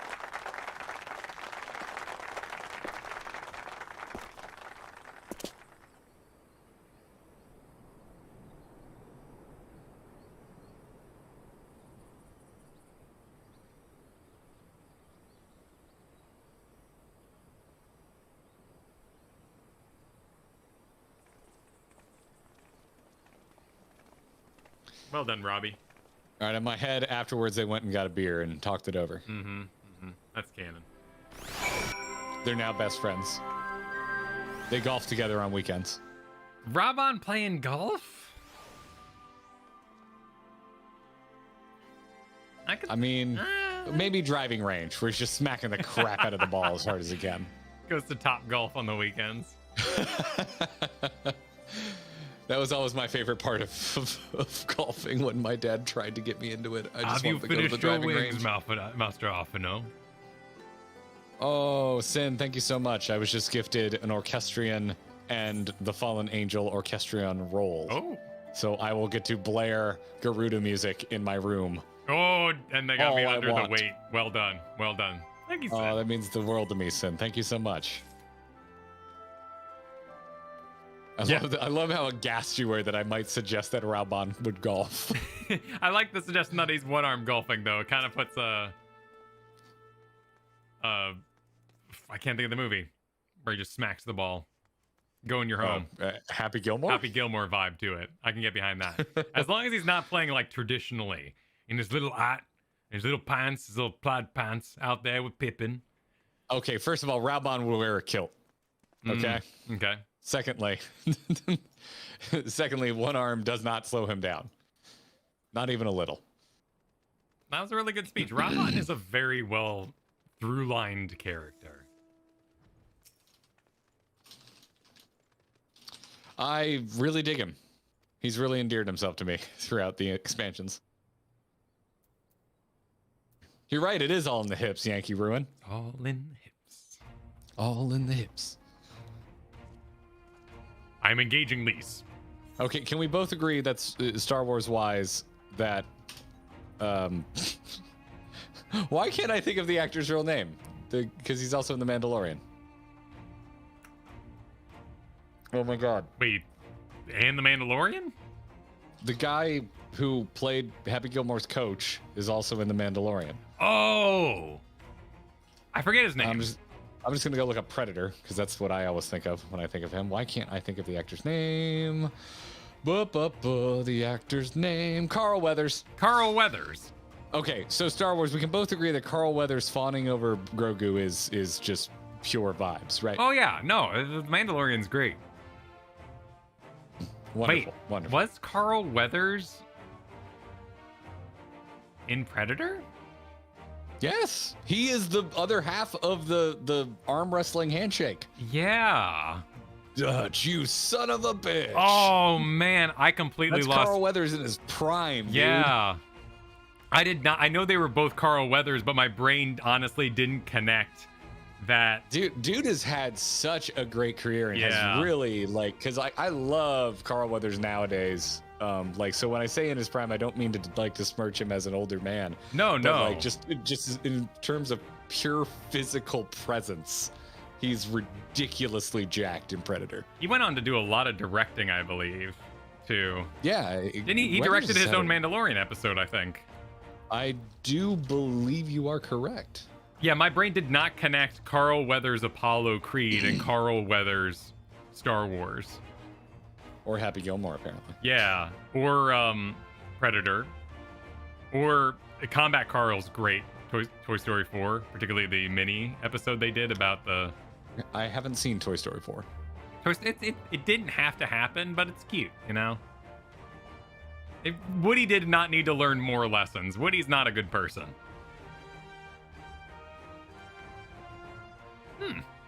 I saw a hilarious Toy Story 3 meme the other day. Send it to me. I think I saved it to send it to you. I'm going to do it right now. I'm going to do it right now before we get back to some voice acting. Perfection. Oh no, I didn't save it. I'll describe it to you off air. It's okay. A little off color. It's a little off color. Well, we can continue with Lise, who thanks Raubon. Yes. Hold on, I can't see chat room because I currently have Carl Weathers directing credits up on my side screen. And we also have a super chat from Super Sideswiper to thank. Tombstone capped spend. Also, the bosses will telegraph less and less from here. Interesting. Bosses will telegraph less and less. When we were talking about the quality of Stormblood's dungeons and whether or not we feel like it jumped up, I also feel like we are slightly out of touch because we did 6.1 before getting into Stormblood. So all those old dungeons suddenly became Stormblood quality boss fights. And so we didn't hit Stormblood being like, whoa, what a jump. Listen. I just think it's been good. I still have really enjoy a lot of the Heaven's Ward dungeons. Like everything everything that Matoya told us to go do. Still some of my favorite dungeons. I'm not sure anything in Stormblood has overtaken them. Okay, I feel that. I'll need to honestly have a think about it. We need to do a wall of dungeons. Yeah, and chat's talking about it's less orange circles, but the boss will be more physical, like our bear decor there. Ah, gotcha. Which I really like. Lady Fitchell, when you find the joke, post in the Discord, please. Listen, I sent some things to Kyle that I wouldn't post publicly. He and I find some things funny that are... They're not crowd pleasers, let's just put it that way. Yeah. No, that's cool about anyways. that. I really like that. I mean, I remember playing Dragon Age, and Alistair jumped on the ogre in the first big dungeon you get to. Like, and yeah, Super Sideswiper. I think you're right. There was probably a pop-up that my tombstones are full, so I'll definitely hit that up. I haven't checked that out in a while. I'm gonna release now. Okay, go for it. My thanks, Rabon. Listening to their anger, I could feel myself being swept away. You got your Rabon ready? I think I'm ready. Here we go. You sound like Satan from South Park. We'll just do it a little lower today. 'Tis a difficult tide to stem. 'Twas that same rage that brought us to our feet and carried us to victory, but now the war's over. All the unspent fury is being channeled into vengeance. That's freaking wise. Aye, and it's not just here. We've reports of mobs forming all over. They've been targeting folk known to have cooperated with the Garleans. It starts with insults most often, then someone picks up a stone. Some industrious souls even thought to seek out the graves of Xenos and his officers. It was grim. Wait. Oh, seek out. Not successfully. Well, I don't know. Wait, were they attacking people to reveal the location?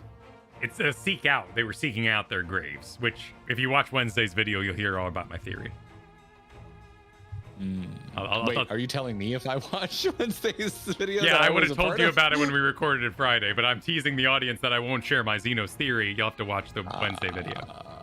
Nice. Yeah, see? I want to build a country where everyone, regardless of race or origin, can live side by side in peace. But maybe the time isn't right. Maybe people just aren't ready.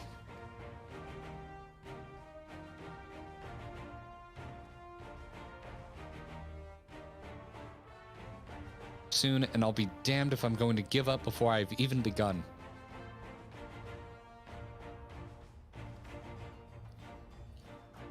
Arnvold? Who are they representatives? Who are these representatives exactly? Oh, village elders, refugee leaders, and the like. It wouldn't be right for us to dictate the nation's future on our own, so we planned a summit of sorts. We've even invited the Ananta and the Coeurl to participate. I believe both of the, excuse me, both the snake people tribes. Ah. Excuse me. Alamigo stands at a crossroads, and this meeting will decide which path it takes. The matter of Ferdola's sentence cannot be suffered to disrupt proceedings. I just remembered. They didn't kill the damn broodmother, and they're inviting her. They're still enthralled by Lady of Bliss. I didn't find that entire segment all that interesting and retained very little of it. I thought it, and especially in retrospect, oh boy, does that seem like small potatoes compared to what we just played through. Then let us execute her and be done with it. She herself asked to be put to death. Nago, I already explained why we wouldn't do that. Sending her to the gallows might satisfy people right now, but where would it end? Should we round up everyone who collaborated and everyone who didn't resist? There would be no one left, and we'd be no better than Theodoric and Xenos.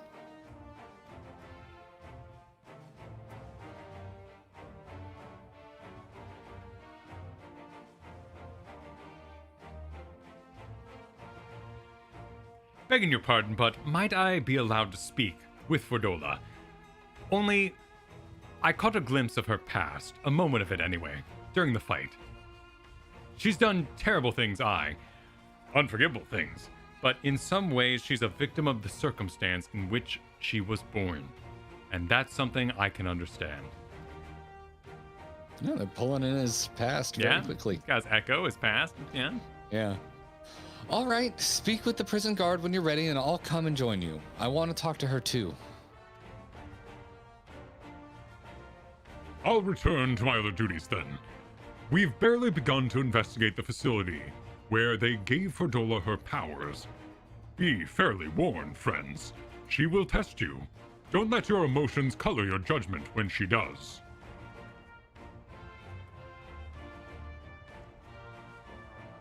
Cat salute.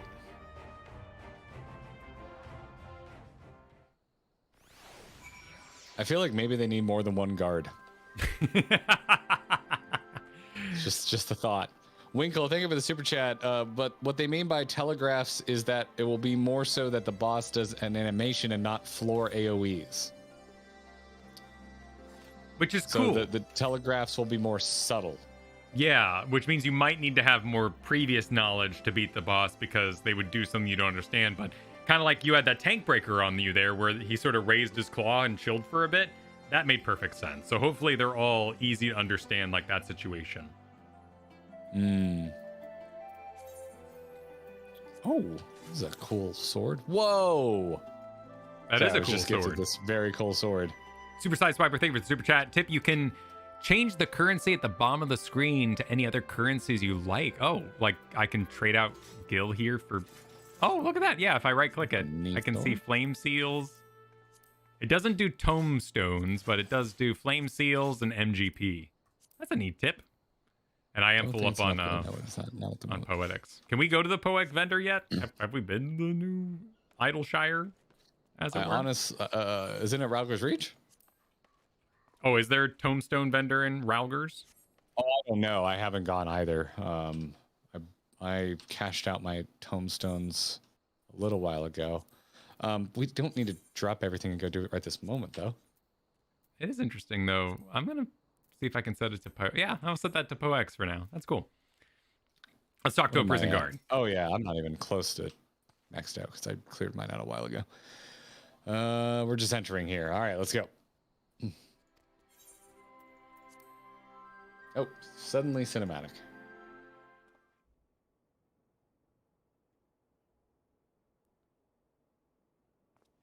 It seems ominous. We're looking for augmented Skaven gear. I've got such a Game of Thrones vibe from all this stuff. Someone's getting assassinated, and there's going to be political subterfuge. There's going to be boobies through the bars. Depends on what season. They got less HBO-y as we went along.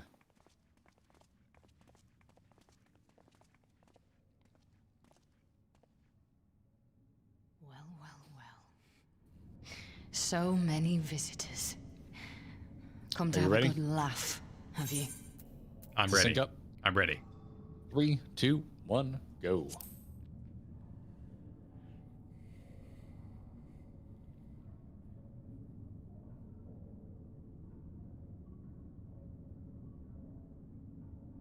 Or do you mean to put me out of my misery? To finish what you started? It's about bloody time. I'm curious to know why she wants to die if Xenos is dead. Why That's is she... not why we're here, no. There's no one left to punish her. Do you remember what I said? How I promised you you'd live long enough to see us win our freedom? Well, I meant it. And not to mock you either.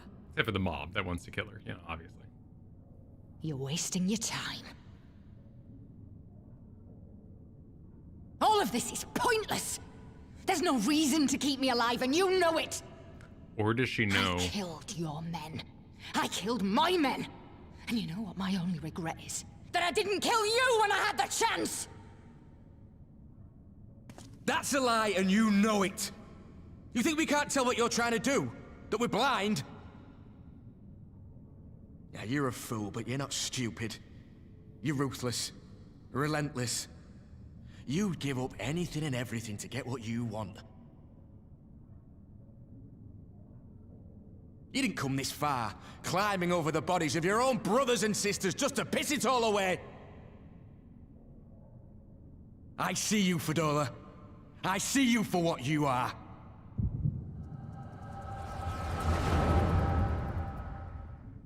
Meanwhile, on Ferdola's past. It's like brain freeze.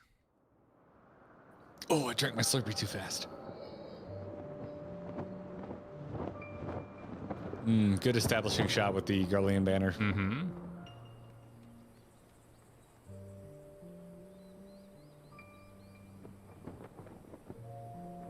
Come on, good childhood. Come along, Fadola. We mustn't be late. The Imperial Viceroy will be attending today's banquet. Okay, we got a decent childhood.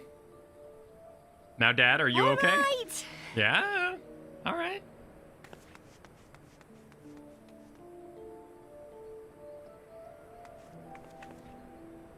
Father, what's Lord Gaius like? Is he nice? Are you friends? Lord Gaius. There you go again with all your questions. He's cool. Lord Gaius is a great and honourable man who looks after all of Alamigo. He's very busy, and if we don't hurry, we'll miss our chance to see him. So her parents were Garlean sympathizers. Yeah, yeah. Uh-oh. It's Joe Cool. Who killed Batman's parents? Filthy tin-head lovers. It's different in every story. Dance with the Devil in the Pale Moonlight. I'm glad you're dead. Father, what did that man call us?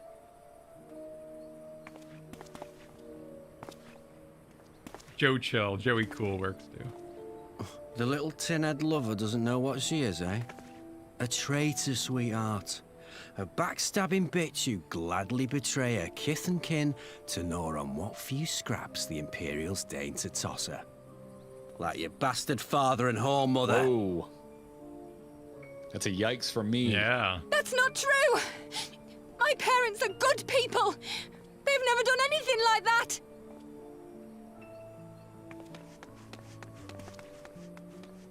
Oh, but they were quick to help themselves and their bitch spawn, weren't they? You're just as guilty as them.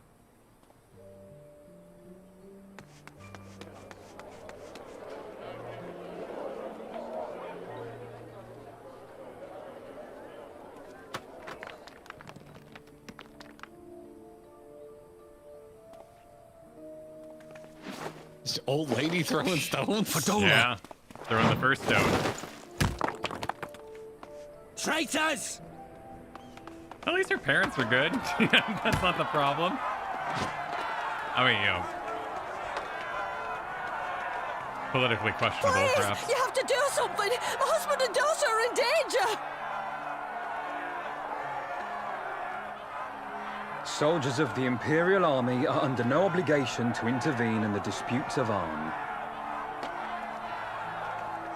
We're citizens. We have rights.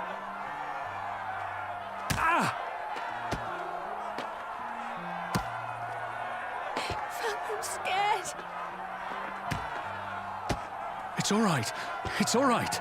They don't understand, but they'll see in time. They'll see that this is the only way to survive. Traitors! Traitors!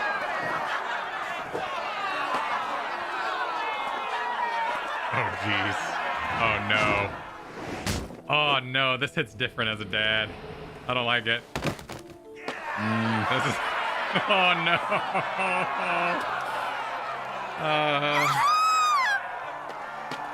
Well, you made a Nazi Batman that day. Congratulations. Let the savages have their fun. They'll be more compliant once they've tired themselves out.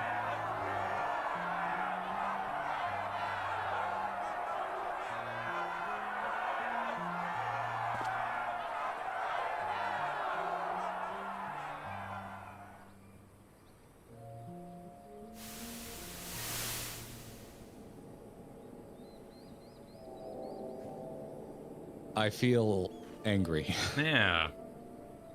That was some gray shit right there. Fadola, please. You already have citizenship. Why would you want to become a soldier?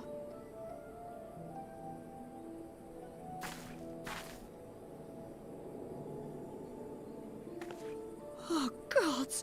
What have you done to your face? I'm gonna become a Forgotten it SoundCloud already, rapper, have you? Mom. I'm honoring Father's memory. By telling the world that you're no better than a common savage.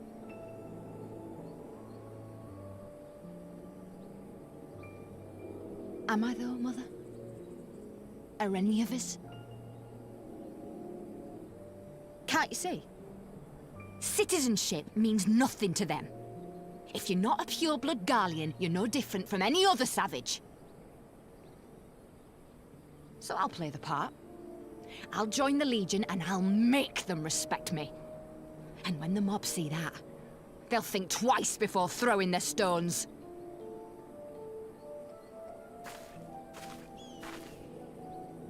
Ansfrid, Rudolph, Emlyn. It's time. It'll be hard. Humiliating.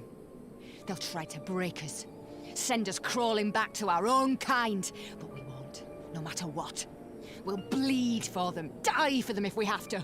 We'll do whatever it takes to be free!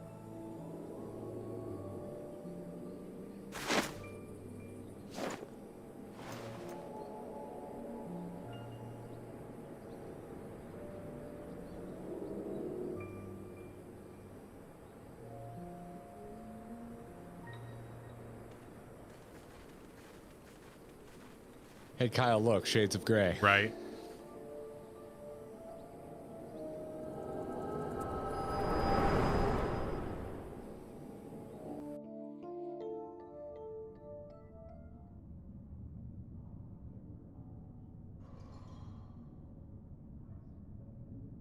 So, you mean to play the part one last time, eh?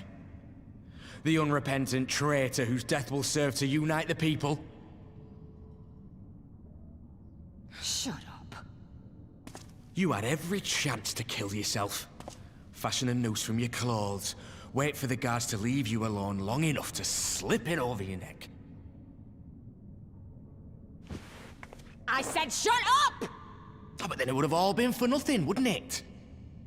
Whatever it takes. That's what you said.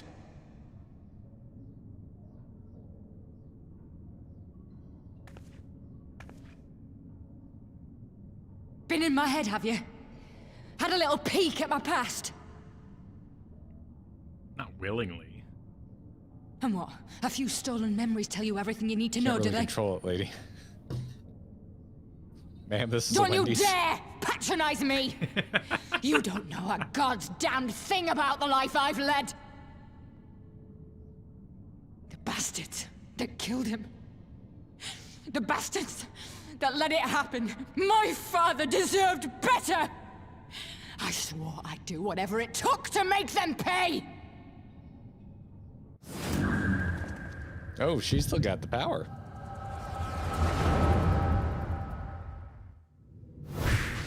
Hey, Gaius. Oh, she's seeing our past. Yeah. Fell up in our brain. Oh, yo, that's cool. I wasn't wearing that.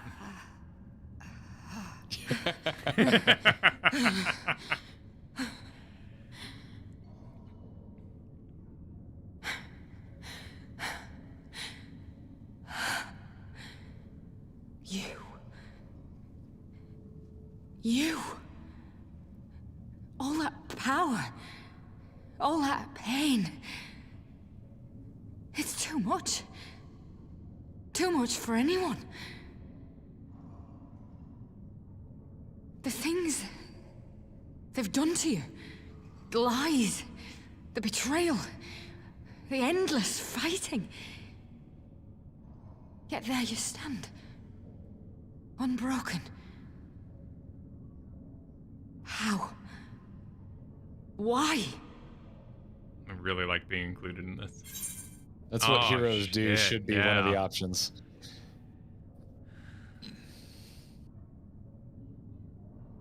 I'm going with that first one. Yeah, man, that's a good one. That's a good answer. Because it takes into account the echo. Yeah. All right, 3, 2, 1, go.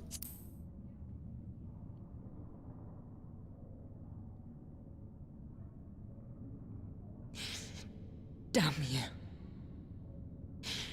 Damn you all.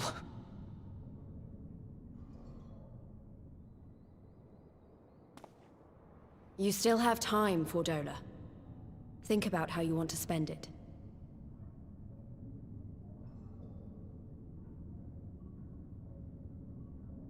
Let's go.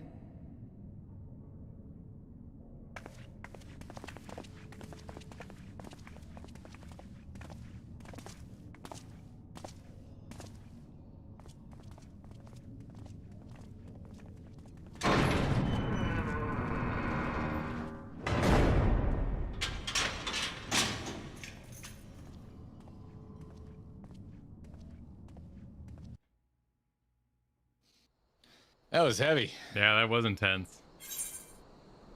Well, I don't think that's too much backseating, y'all. I think that was a cool idea with Hoshafon or Minfilia, whoever, you know, was the exact quote there. And thank you for the super chat as well. Forte rocks. Oh, I was paused at an earlier super chat from Bruno. It says Ralgers is the Mordona / Ildashire of Stormblood when we were talking about where to spend our cool tombstones. What's this about backseating? No. So people were saying go with option 2 because it's a quote from Hoshafon, and it would be invoking him in that moment. But I think it was more. I liked our option that we picked for 1 because it was us communicating our journey and putting her, because she accused us of invading her mind. That's exactly what I was thinking. Yeah, because it puts the ball back in her court, like a little more like as equals. Like, hey, you saw? Yeah.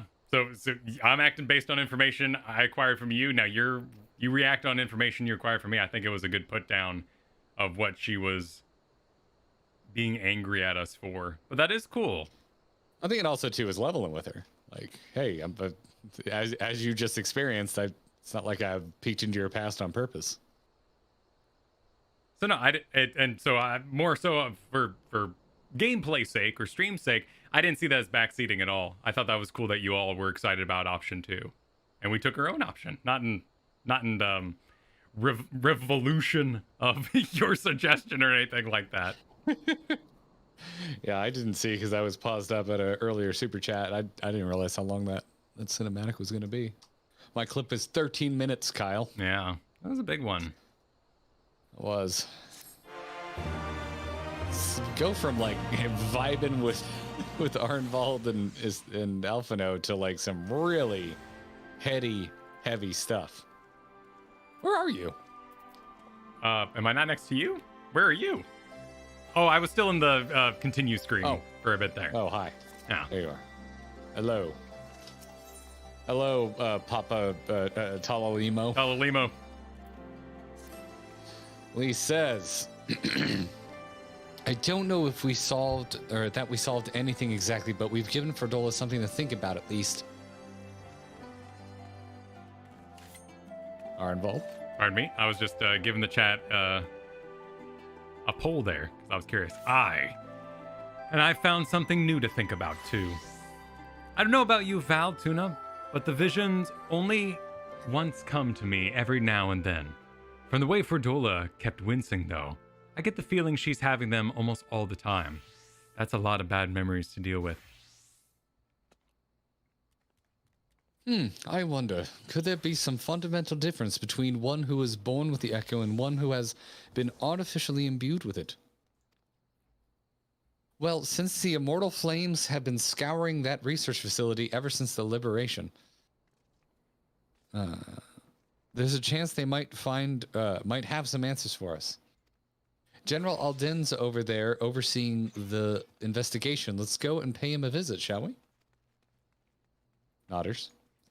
Super Sideswiper, think of his super chat that hits harder after reading the short story Set with the Sun. I'm gonna write that down. I'll check that out.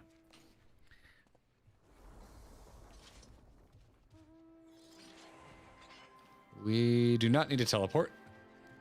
Cool. We need to run the back streets again. Oh, right. I will be right back. One might say back streets back. All right. All I right. will hold down the chat. All right. I'm going to increase the size of your video so everyone can see you. Be right back. Nice. All right. Just me and you, chat. Now we can talk about how amazing Obi-Wan is without Kyle interfering. Hit me with any questions, this or that questions. How you doing? Hi, Christian. I'll wave back. How y'all doing? Nice hair. Thank you. Thank you. Consider us held down. Voice, I'll save that for when Kyle's back.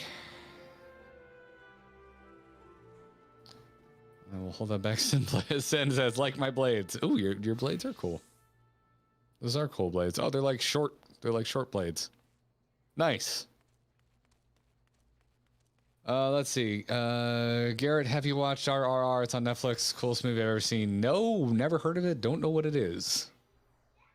I have no clue. How do you feel post-COVID? I feel way better. I'd say Friday was my first like damn near feeling back to my normal self day. I had already tested negative long before that, and the fever had ended even longer before that. But I'm still a little tired, and I still cough randomly. But overall, I'm pretty much back to normal. How's the house coming along? It's very well decorated. Our free company members have done some really nice things in there.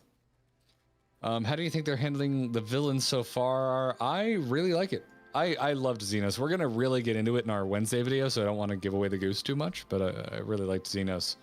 And I like what they're doing here with Fordola. What color lightsaber? I've got a permanent blue one. I have a one from a replica one from 2005 when Revenge of the Sith came out. It's an Anakin one that you can't quite see above here. And then when I built my own at Disney, I did a red crystal, but I also have a green crystal for it that I can swap out. But I've always been a Sith fan, so red by default. I'm back. Oh, welcome back. People want to know if I think Obi-Wan is better than Mandalorian or Boba Fett. I like Mandalorian more than Obi-Wan. I like Obi-Wan more than Boba Fett. But I still had a good time with Boba Fett. I like orange. You like orange? Yeah, I like orange for Bastila, who is highly romanceable. What are we talking? Are you talking? Is this some Old Republic thing I'm unaware of? I think you'd a Celestia for the orchestration. Oh, Fiend, badass. Thank you. Yeah. So that's Kotor. Kotor, you got to romance Shepard back in the day. I forget her name right now. I'm forgetting Jennifer Hale. Who also plays like every incarnation of Cinderella in all the Disney stuff they do. Really? Yeah. Oh, like the joke in Wreck-It Ralph too? Yeah. That's Jennifer Hale there. Yes, that's amazing. I didn't know that. Ragamuffin wanted to know if I prefer bourbon, rye, or Scotch old fashions. I'm a traditionalist. I prefer bourbon. I wouldn't say no to any kind. I'll actually, if I'm going non-traditional rum old fashioned, I would take over rye or Scotch. Just making sure I didn't miss anything that couldn't be quickly answered, or anything that you can answer, Kyle. Okay. We've done favorite animes before. I think my all-time favorite is Death Note or Fully Cooley. It's a toss-up. Wait, what? Favorite for just like having a damn good arc, Death Note. Favorite because it's just zany. I think it's artistically beautiful, and it just makes me happy. Fully Cooley. Do you have a favorite anime, Kyle? It's changed so much over the years that it's hard to commit. I really like season 1 of One Punch Man. I really like the Weight of the Robots in Evangelion. I like Escaflowne. I like Yu-Gi-Oh! Is my chill, like take a nap. Yu-Gi-Oh! Season 1, all the Pegasus arc stuff. It's hard to choose. It's really hard for me to choose. How handsome is Kyle? I legitimately think Kyle is a stupidly handsome man. There was a time where I had to fight with him to do YouTube content, and I was like, dude, I think I literally told you something to the effect of, I don't know what your hang up is. With a face like that, you would clean up. I know I said something to that effect. Because you were really against it for a little while. But podcasting is so chill. You just show up and all, you don't even bathe. You know what I mean? Dude, podcasting is my comfort zone by all. But I will say I really enjoy streaming. I would say my least favorite thing is making YouTube videos because it's just so much work. It is a lot of back end work. I'm very proud of the final product, though. Yeah. Is the thing. It's the thing I want to share more than anything I've made before. So yeah. Yeah. Are you in the resonatorium? The reasonatorium? Oh my god, it's the reasonatorium. I'm right next to you. Do they argue and find reason in the reasonatorium? The reasonatorium? Oh, this sounds like the most obnoxious. This sounds like the annoying stoners at school. I hope this is like Alphino in debate class. Oh, yeah. This is Alphino's like club. Like this is his favorite place on Earth. I'm gonna head into the reasonatorium. All right. Seek reason. Oh, this is where we fought Fordola. Oh, yeah. So it is. I'm glad we get to go back here. This is a nice set. Yeah, I guess they kind of set that up. I didn't put 2 and 2 together. I just figured Reson, not reason. It's resonance. Oh, resonance. Oh, because resonatorium. The resonant is what they called the echo, right? Yes. Just like, primal icon, all that BS. Is the evil doctor still up there? Wait, can I walk up this staircase? It does kind of look like him from afar. I believe that's the doctor from Roger's Reach, right? I believe so, yes. She's hot. I don't know if that's the same doctor actually from the Routers. I don't know either. I was trying to make a joke. Everybody's hot here. Final Fantasy. It's Final Fantasy. It's like the CW. Everybody's hot. All the time. I'm just running around talking to people. I guess it's an instance. I'm not like waiting for you. I'm not going to see you. All right, hit me with that Raubon. Cool, will do. I'm just checking out the engineers, seeing what Alphino has to say. I want to go see what Arenvold's talking about. Burn this place to the ground and be done. Oh, Jackley, good to see you. Thank you for the super chat.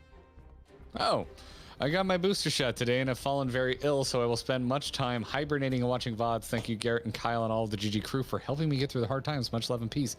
Yeah, my booster kicked my ass, and then I still got COVID anyway. I'm very mad about that. Hope you're doing well, Jackley. However, my dad got COVID, and he was sick for like 4 times longer than me, so I'm glad I got vaccinated. Ryan N, thank you for the super chat. Where would you take Americ, Estinian, and Hien out for drinks, or rather, what kind of drinks do you think they prefer? Oh, that's a long answer. Dave and Buster's. So shitty haphazard themed cocktails. There's a different kind out here in Oregon I want to go check out. Like some they have something. It's like since 1890 something this place existed. I don't know much about it, but maybe like a Dave and Buster's. I feel like Hien would be into tiki. Amarek would be a gin drinker, so like a classic martini. And Estinian is straight booze because he ain't got time for mixed drinks. Take him to the gold saucer, exactly. I'm firing up Raubon. All right. What news? You spoke with Fordola, I take it?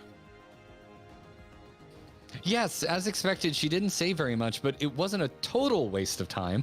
Arenvold noticed something odd about her. He thinks she might be having visions almost constantly, which is not how the Echo normally works. Have you found anything here which might explain why it's so different for her?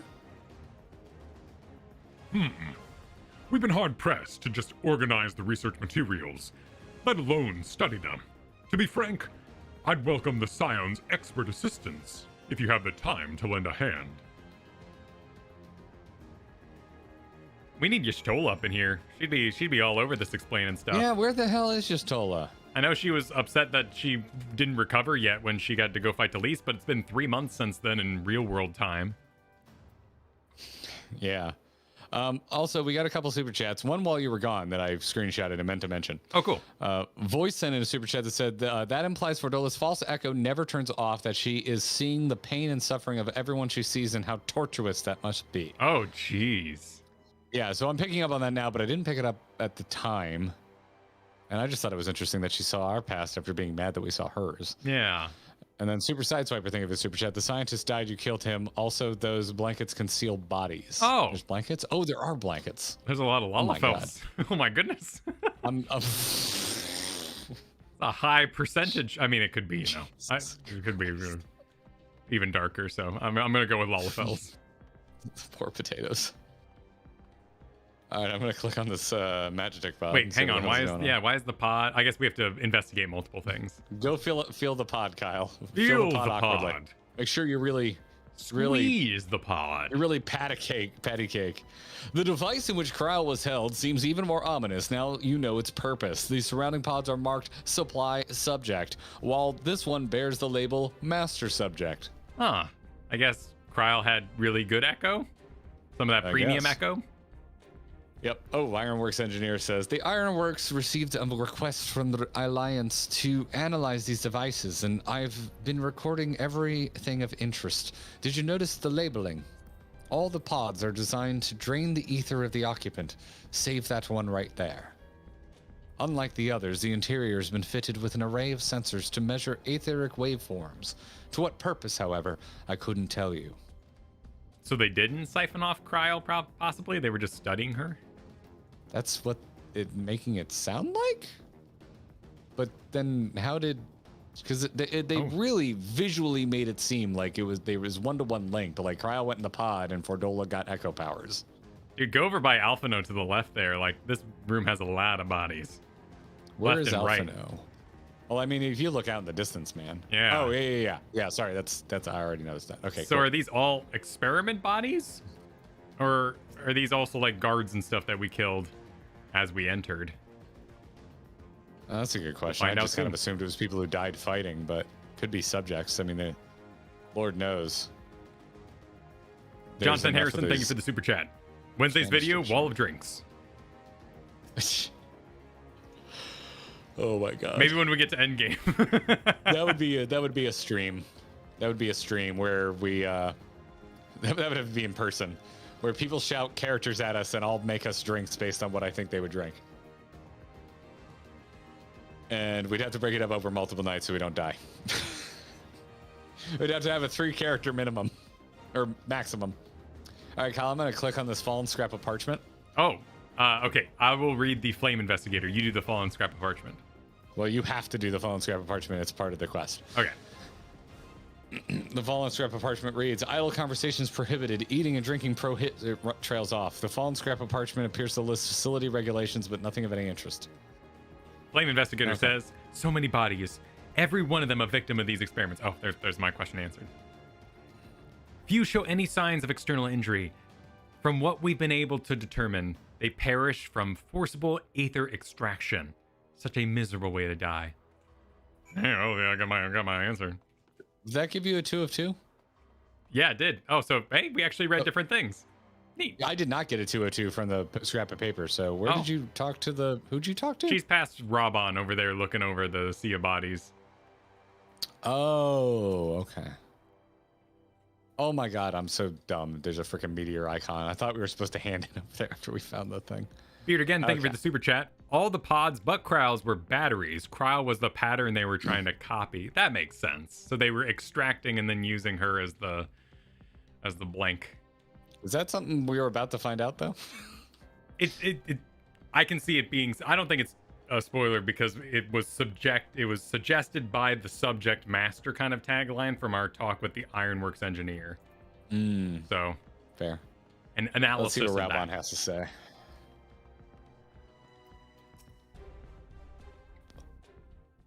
Oh shoot! How do fans get turned back on for me? I know little and less of science, so any light you can shed on this facility operation would be much appreciated. Val, Tuna, shall we start with you? And this is probably a summary of the information that we just gathered. I would imagine, yes. Taken in combination with the testimony of Coeurl and Thancred, I do begin to see exactly what the Imperials were attempting here. The enhancement procedure entailed infusing a single candidate with ether siphoned from a multitude of supply subjects. As for the master subject, in this case Coeurl, the patterns of her etheric activity would provide the model upon which they would artificially engineer the candidate's aura. So it is kind of a copy. In other words, they were trying to recreate Coeurl's echo? I believe so, which would explain our prisoner's present state. Coeurl is possessed of an unrivaled ability to hear the whispers of the soul, and it seems probable that the procedure engendered the same acute sensitivity in Fordola. You're all good, Beard, again. The soldiers who guard Fordola, many of them lost friends and family to the skulls. And there's a sentry at the door night and day. If she can't help sensing their thoughts and seeing their past.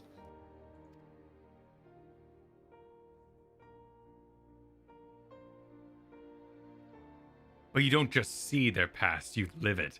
All the emotions, all the pain. Imagine what it would do to you. You'd never be the same again. Alphino brushing that off. Indeed. Indeed. Well, I mean, it's all in the inflection, right? Yeah. I tend to read Alphino as excited, but this is my default voice, reading voice for him. Indeed, as you may recall, Ysael was completely transformed by a single glimpse of Hraesvelgar's past. Kyle, Ysael was Iceheart. Yes, thank you. Fordola has been forced to experience the agony of those whose lives she destroyed. The guilt must be unbearable. That explains her request to be executed. Sounds to me like justice. Regardless, she can suffer on for now. We have more pressing matters to consider. If the results of these experiments had been relayed back to Garlemald, there will be naught to stop the Empire from repeating the trick. They could give the echo to anyone, to an entire legion. We must be ready. We must learn all we can of these godforsaken procedures, and Fordola remains our best source of information.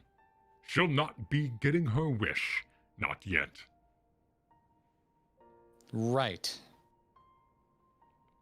Keep faith, lass. If you're to convince others to follow you, you must believe in what you're telling them. People will not respond to passion. Or people will respond to passion, but not if it's feigned. I understand. Thank you, General. We should leave the flames to it. Let's go.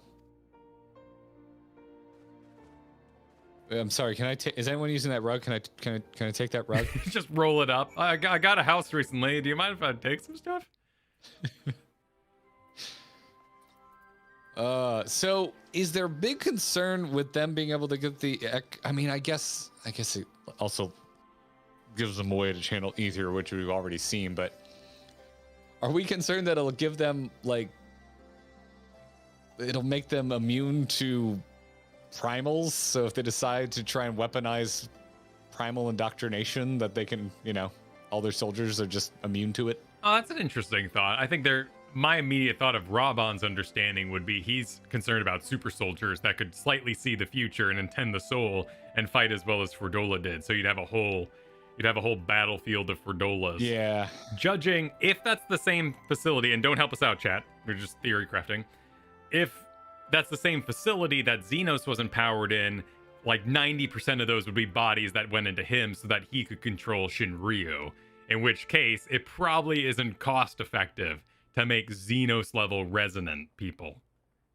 I think they'd be more interested in making a couple of super soldiers.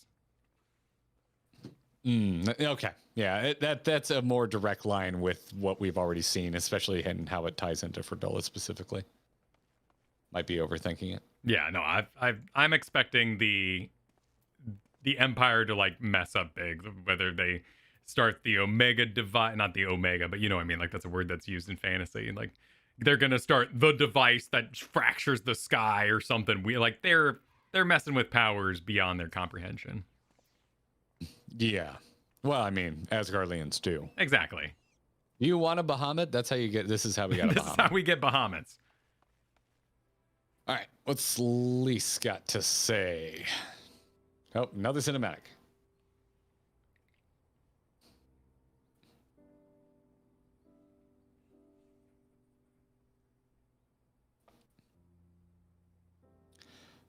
I go looking for answers about the Echo and end up getting schooled by Raban. Yet more evidence that I don't know what I'm doing. It's no wonder people listen to him and not me. General Aldin is a veteran of countless campaigns, Lise. You cannot compare yourself to a commander of his experience. I know, but I also know that I couldn't have convinced that mob to give up and go home. It makes me realize how much we rely on his authority and how much I still have to learn. I wonder what he'd do when everything here is settled. I mean, his homeland. After going to the trouble of winning it back. Might he not want to stay? 'Tis a quandary which countless refugees now face, to continue the life they built in Ul'dah, or start again in the land of their rebirth.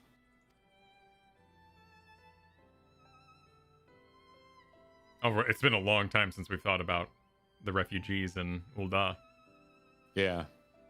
Allow me to engage the Pippin. Val, Tuna, I'm echoey. A moment. I hear a potato echo. I am newly returned from Ul'dah with a message from the Sultana. Her Grace desires an audience with you. She understands that you have responsibilities here, but asks that you visit the palace at your earliest convenience. Well, I can teleport. It's all right. Well, I must away to attend to other business. Until next time, my friends. Your little sword, it's so cute. An audience with the Sultana. Depending on the nature of her consultation, this might be the perfect opportunity to inquire about the General's future plans. Yes, we'd all like to know about those, Alphino, but not everyone's as comfortable interrogating royalty as you. Take notice of him, Tuna and Val. We're all friends here. We're all having a good time. Jack Lee is celebrating her 2-month membership. Thanks for sticking with us, Jack Lee. Hi, I'm a GG member and have been for 2 months now. You should join too if you haven't yet. In fact, you should join right now. Like right now. Thanks, Jack Lee. It's a good use of a membership. That's very kind. I like that. It's extremely kind. Pimping our membership for us. Alrighty. Well, the question of how to put the Mad King's treasure to good use shows no sign of answering itself. Shall we be about it, Darenwald? I'm at your beck and call. Oh, beck and call. And I should be Wait, getting back to... What? it's beck and call? Crap. Oh my god, Kyle, are we having another one of these moments? I thought it was beck and call, like Beckeen. It is beck and call. But he said beck and call. He said beck and call, B-E-C-K. E-N. I thought it was beck and call. Oh, you thought it was all one Yeah, I word? thought like lousy, like things aren't lousy, they're lousy. Because they're covered in lice. Well, So you thought there was a word beck and call? Lay anchor. It's all good.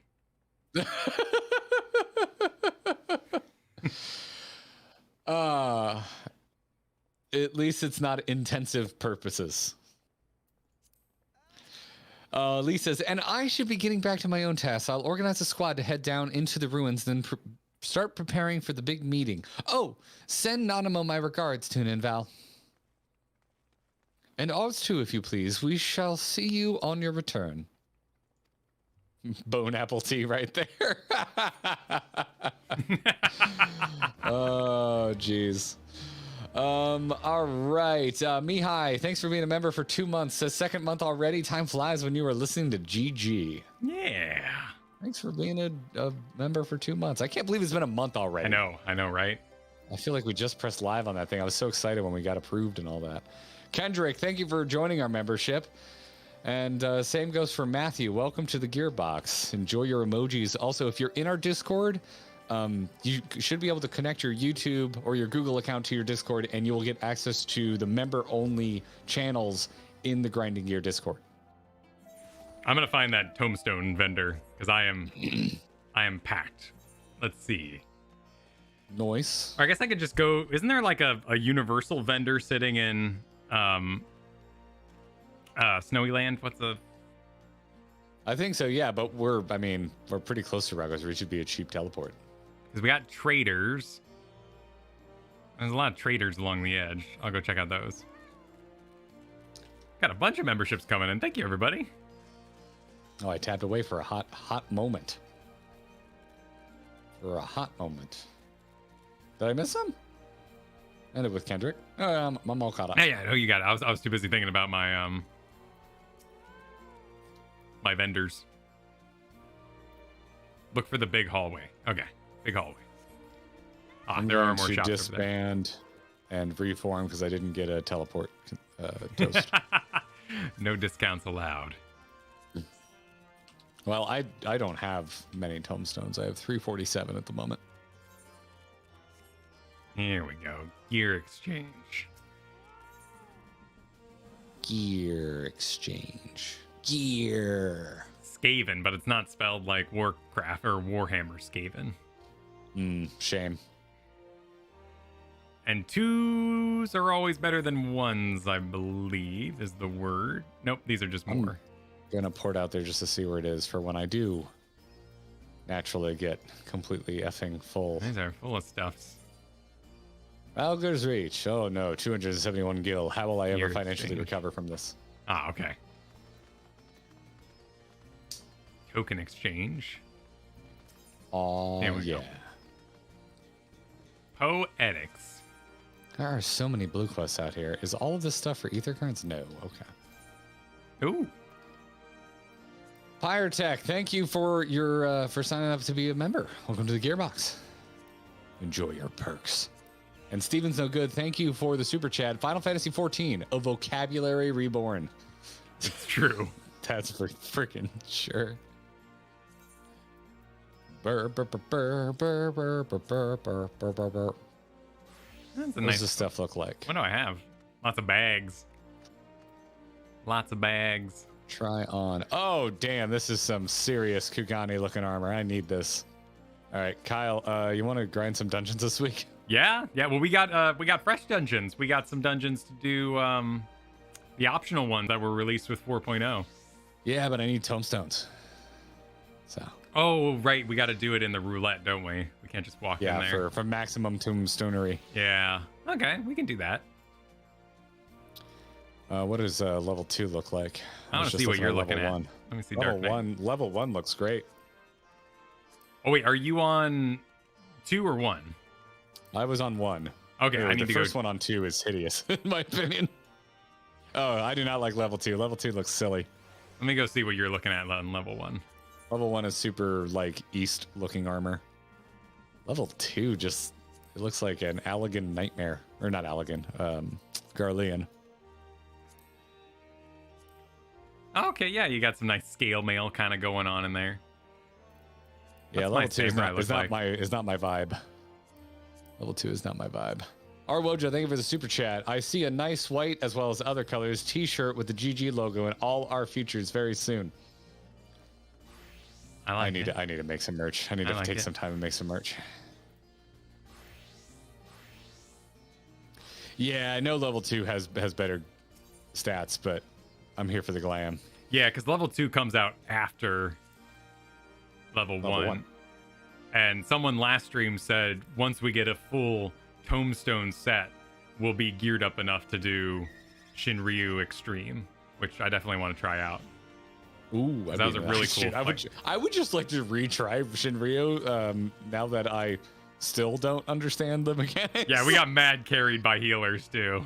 Yeah, I want to go study up on that because I had no understanding of why I slid the shit off the edge like 4 times. Like, let me see what item at level am I sporting right now? 290? Oh my god, and these go to 400. Our goal wasn't to finish 4.1 today, was it? No. Okay. Because we are nowhere near close. No. We literally hit last stream and previous streams with so much purpose of grinding through the story. I think we deserve to take it a little easy and talk about Star Wars today. We always start the stream chatting. Were people mad about that? What? No, I'm not expressing that. Oh, okay.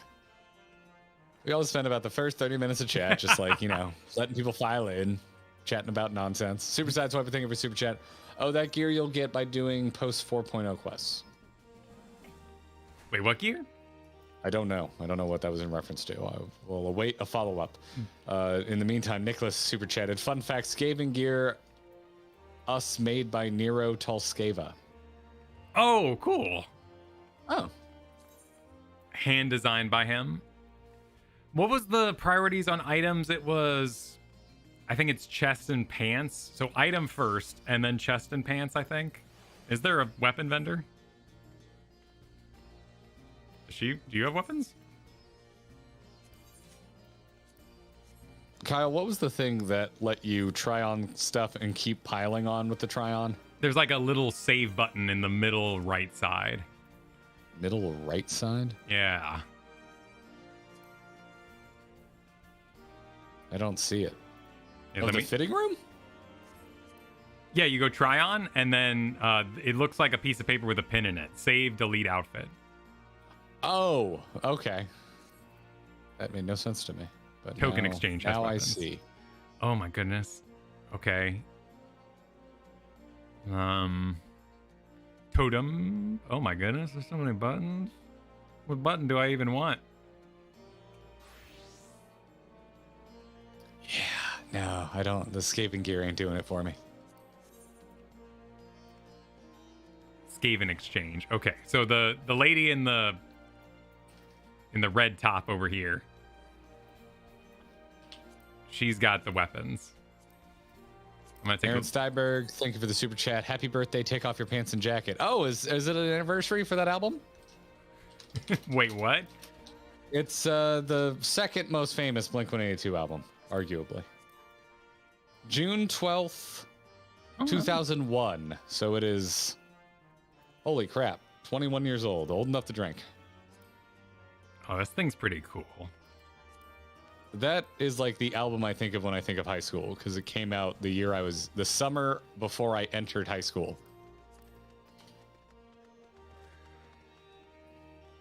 And it's just a bunch of dick jokes. Leeward Voyage, thank you for the super chat. You'll want to get the Skaven gear using tomes, and you can always glam over with the other set if you have extra tomes. Token exchange is for weapons. Okay, and weapons are the best way to do a big upgrade. I would assume here too, because I'm going from 380 actually. I have a 380 weapon. That's not as far off as my 290s.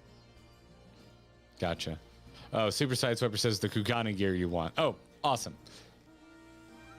By the way, if you want to do a follow-up in the future, Super Sideswiper, feel free to just at. You don't need to do a super chat, but I appreciate it. Thank you for supporting us. Still worth it? Okay. You're looking for Odenta Kai if you haven't already found her. Someone just whispered me. Wait, who are you looking for? You're looking for Odenta Kai for weapons. Where is Odenta Kai? I'm here at Ischina. Ischina? So, and she's got weapons.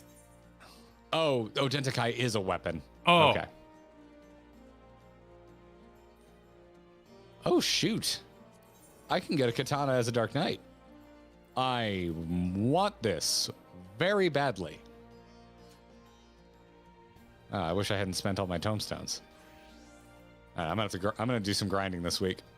Sounds good. I'm gonna grind some gears. I'm gonna grind some gear, Kyle. You get it? You get it? I get it. Okay, I'm gonna replace some 290s first. I'm gonna get my chest piece. Oh my god, there's so many levels. What one do you click on? And then pants. I was told to click on Skaven.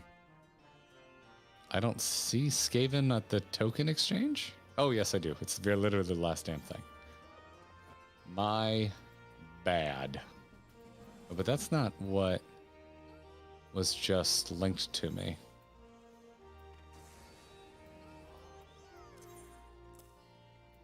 Did you use your coffer that the quest gave you? I believe I already used mine, unless people are looking at. I did, yeah. It was a bunch of like jewelry. All right, so we need to get this in the box. A box. Got some rings. I don't think I need any earrings because I'm still sporting my Minfilia earring. Yep, We're all good there. I'm gonna go get a drink. Cool. Got some dress-up katanas.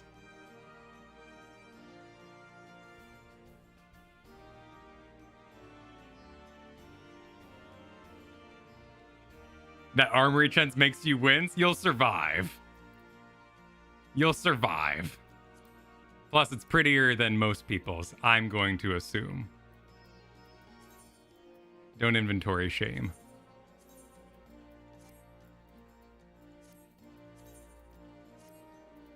Okay, we're good there. How many? We got a lot more to go. And I just want to make sure we don't hit total.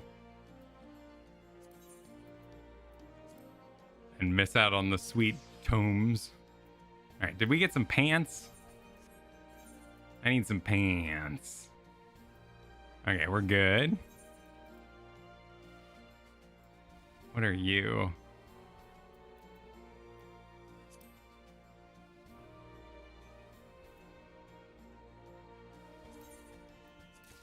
Cool. That'll knock me down far enough that we don't have to worry about it for a little bit.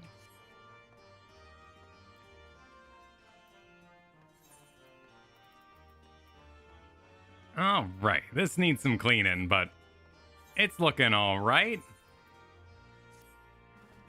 For the time, while Garrett steps away, I can tell you a little bit about our plans. What we're going to do things in a bit more order this time around. So last time, we kind of kept to the MSQ pretty heavily. And then when the MSQ was over, we did what we called our MSQ vacation, which was fun. It was a lot of fun. I'm curious to see some of these raids and alliance raids and duties and all that sort of stuff in the time that it was made. So what we're thinking is this Thursday, we're going to fire up our first raid. So be excited for that. We'll be hitting up, well, whatever it's called, the 8-man. And then we will complete that chunk. And then next week, do the next chunk that was a part of 4.1. And then the next chunk that was a part of 4.1. Rather than taking all the raid in one huge ball and just like eating it in order.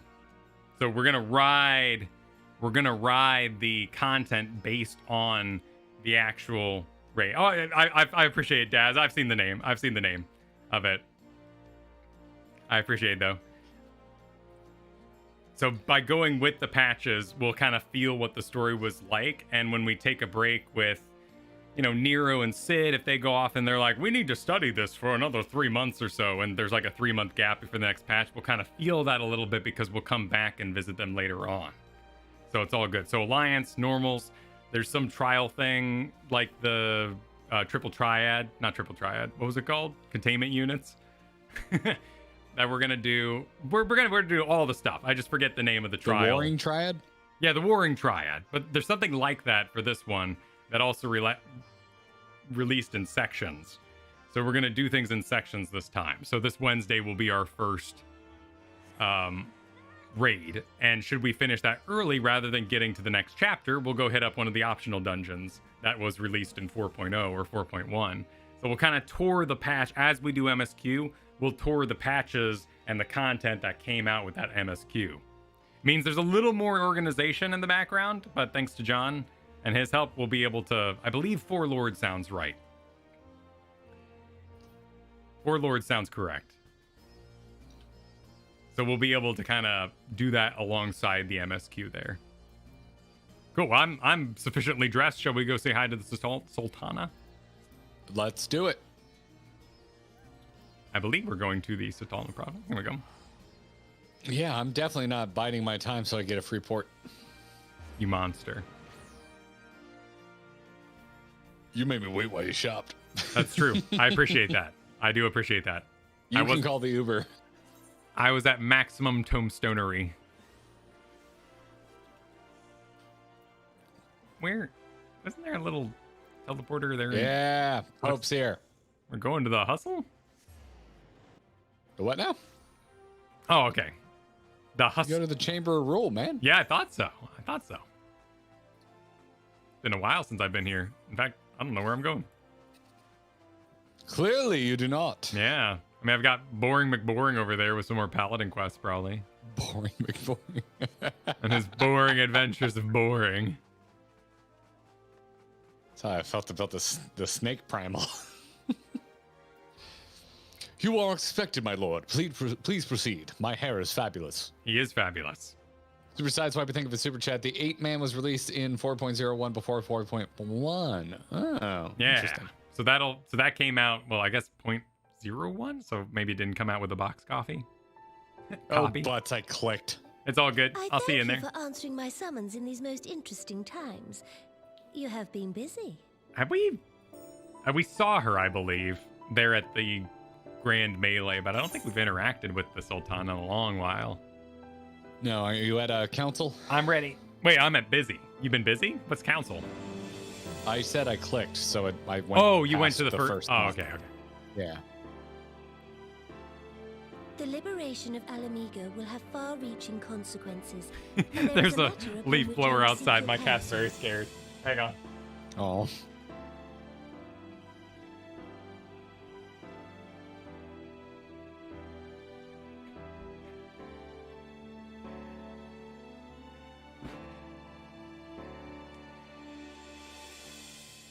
All right, I'm at council. All right, let me spin back up my clip. I paused it because it was just 2 minutes of dead silence taking up space. Are you ready? Ready. 3, 2, 1, go.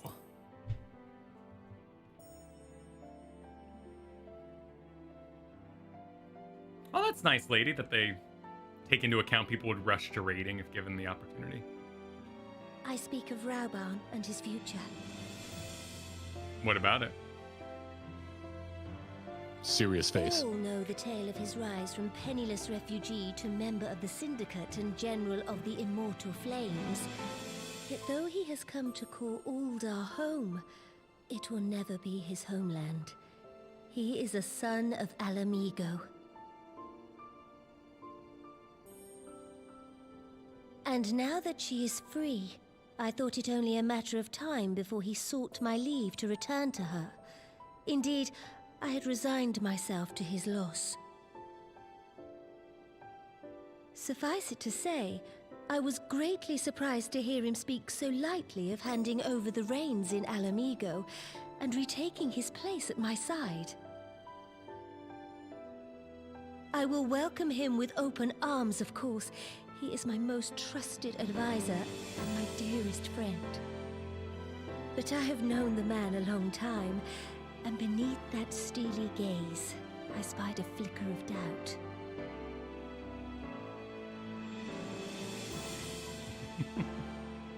Whether Rauban chooses to remain in Uldar or return to Alamigo, I only wish that he do so with a heart unburdened by guilt or regret. Yet, how can he freely make such a choice, knowing how much I depend on him? It is past time that I learned to discharge my duties as a Sultana alone. I must go forth and see my realm with my own eyes, and hear the wind with my own ears. Oh, no.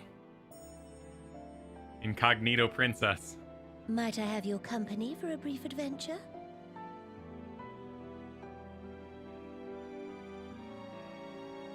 Wonderful. Allow Does she me a have moment to change into like a something look-alike like less Padme in conspicuous, episode and 1? I will join you outside. I think she's just gonna Jasmine it and put on a robe.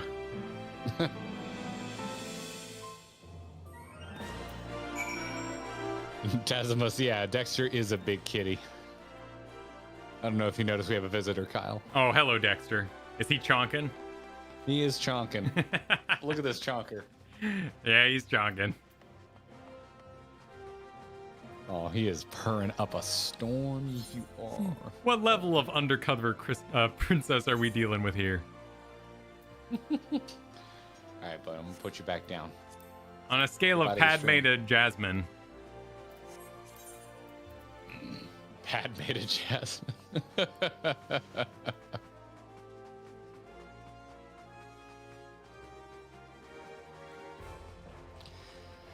Oh, yeah, Kyle started in Uldar. I started out in Limsa. I like the city. Neither of us have done Gridania. It's only been really, I mean, I started playing in 2018, but fell off there. So it's really only been a full year that I've been playing, but this music is nostalgic in a years passage time kind of way. Okay, you know, she's looking, she's dressed. I never knew you could jump down into the gold court from up there. Oh, yeah. What?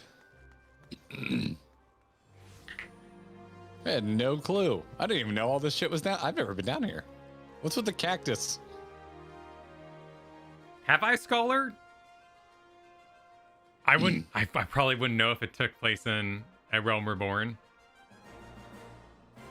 It was all very over my head at that time. Is there a crystal down here? How do I get out? You might have to walk all the way to the Gladiators Guild or something like that. Oh, there's the Weavers Guild one is actually just not that far to the east. Is that just like a big advertisement for the gold saucer down there? What is that? Yeah. So the gold saucer event is on right now. You get 50% more saucer points if you go play games there right now, I think it is. Oh, okay. There's also a discount on items of 30%. I still haven't tried it. It's fun. Oh, look at Nanamo in her little disguise garb.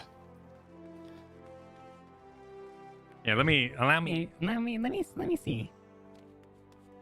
I think we just do something, you know, kind of cryly. Let's see how high we can go. I think I can still understand that. Yeah? Perchance, and she's all royal like, ooh. Perchance you remember Lilira, the merchant's daughter? This is the persona I assume when I venture beyond the palace walls to observe my subjects unnoticed. Mine says disguise I don. That makes sense because I started in Ul'dah and I guess I met her at some point, but I think it was in A Realm Reborn, so like there were so many vocabs and places just assaulting my brain. At some point, I'm going to go back and replay A Realm Reborn with the knowledge I now have and find it interesting. Because at the time, I picked up every side quest. I was playing it like, wow, I picked up every side quest, everything, and didn't leave a zone until I'd finished every quest in that zone. So I was lost. Gotcha. Ordinarily, Papa Shan would accompany me. But for this particular outing, I need an advisor, not a minder. That is why I requested your company. Over the course of your many adventures, you have met people from all walks of life, in every corner of Eorzea, and I would make use of your worldly experience. Now, let us be on our way. Our first destination is Stone's Throw, just beyond the gates of Nod. You sound like if Judi Dench was a Smurf. I'll take that as a compliment. Judi Dench is awesome. Judi Dench is awesome. I watched Casino Royale while I was sick with COVID, and that movie still slaps hard.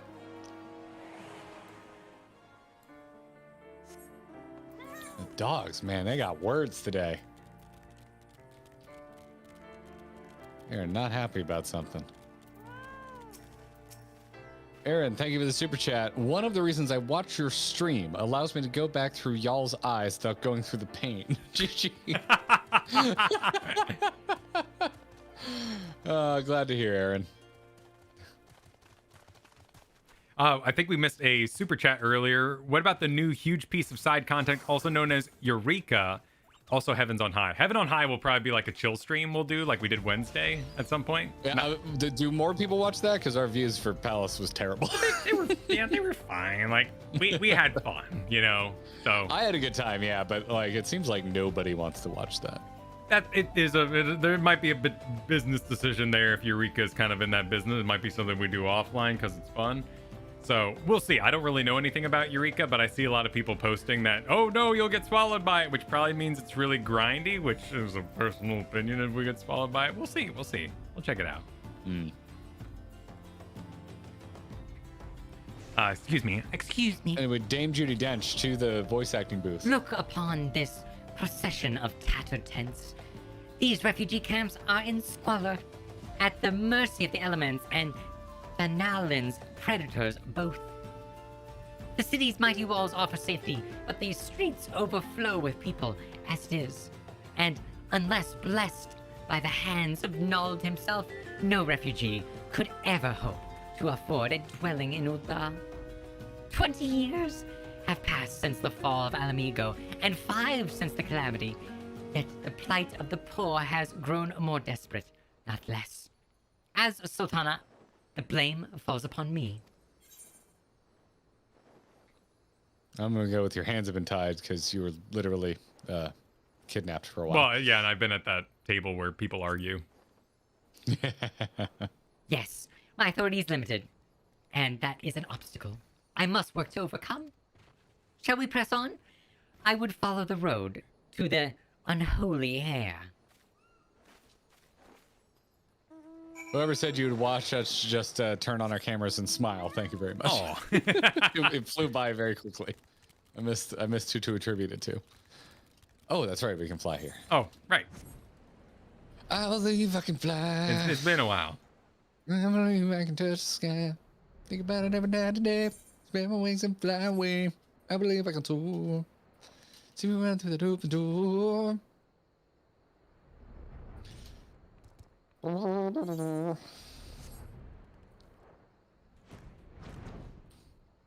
I appreciate the compliments on our Palace of the Dead stream. We had a lot of fun. It's more just there's limited time in the week to produce the streams, so we sometimes have to choose our battles, despite what would be. Oh yeah, I didn't mean for that to come as a complaint. It was legitimate curiosity if that's something people actually want to watch a stream, because it didn't seem like Palace of the Dead was a huge draw by any means.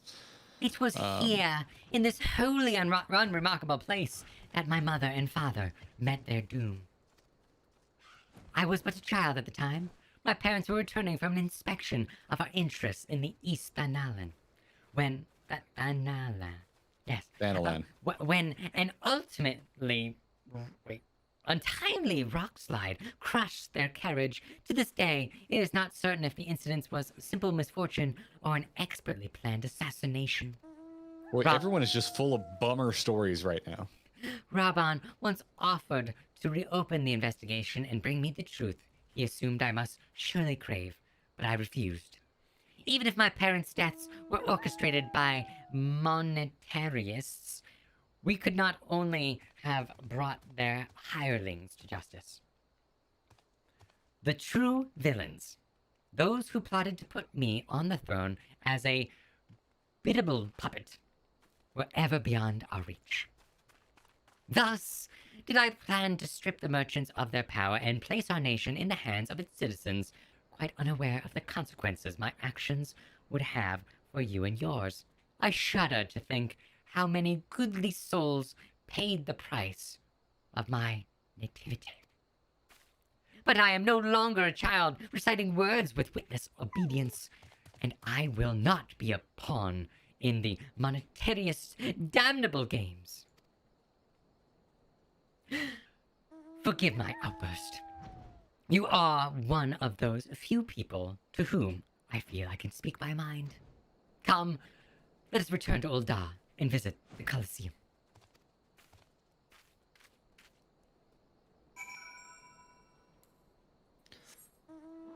Well, this feels like Realm Reborn. Well, I mean, we are in the Realm Reborn, but I definitely feel you. A little bit of fly here, talk there. Do you men feel me?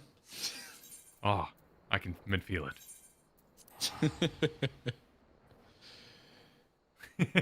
But do you men affiliate? It's kind of touring the realm with the Sultana.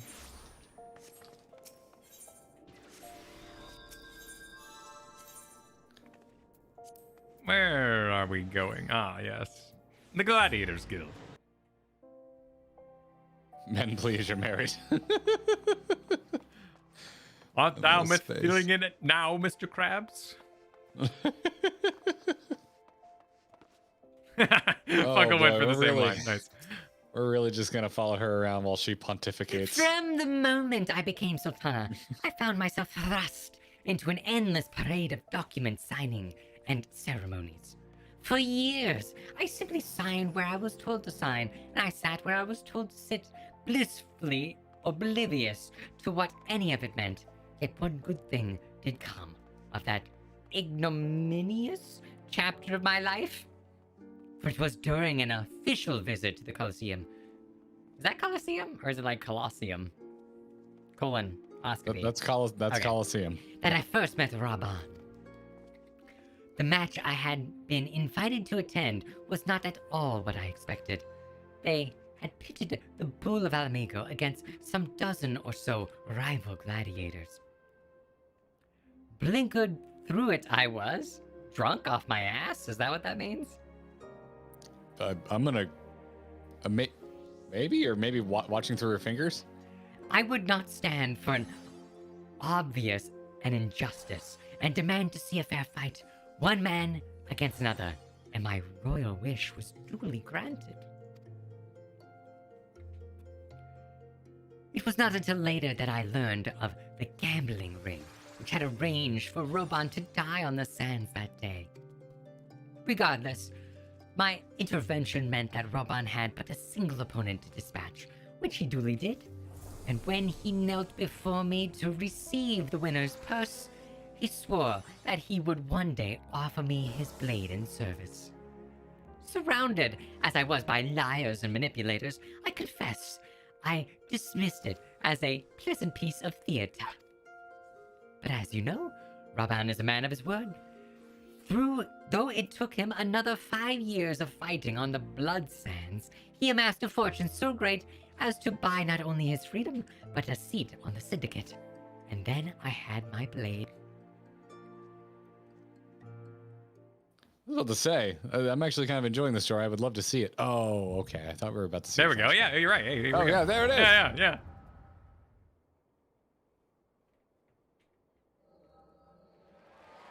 I've never heard them called blinkers. They're blinders, though, I've heard of for horses.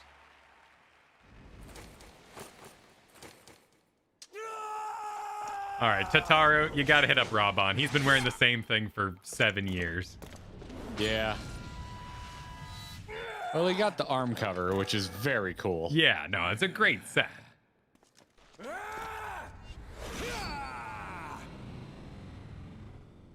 They just straight up did the 300 speed ramp. It's great. Such a great scene.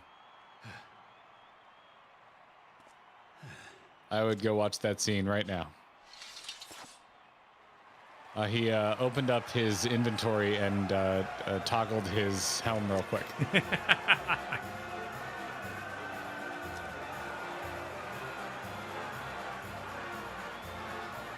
I am not used to seeing Raban with 2 arms. Oh, this is a 1.0 cutscene they're reusing. Interesting. Yeah. That's cool. Please, Your Grace, come back. I beg of you. Like that she's just booking it. Just, yeah. He's looking after, Master Show. Oh, it's a 1.0 recreated cutscene. Your Grace. That's really cool. I have kept the Thanks, Super Sideswiping. So you have, and in turn, so too shall I keep mine. They're so cute together. You really are like the most adorable shit in With this your game. winnings, you have become one of the 6 most wealthy souls in all Ul'dah. And so, as tradition dictates, Rauben Aldin, you have earned yourself a seat on the Syndicate. May your new station garner you still greater glories. I am honored, Your Grace, and vow to serve with every fiber of my being from this day till my last.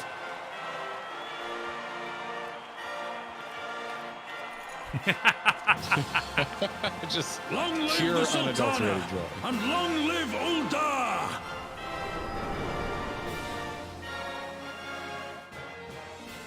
That's so cool. We got to see them from 1.0. I like when they do that. Yeah. Especially after watching the No Clip documentary.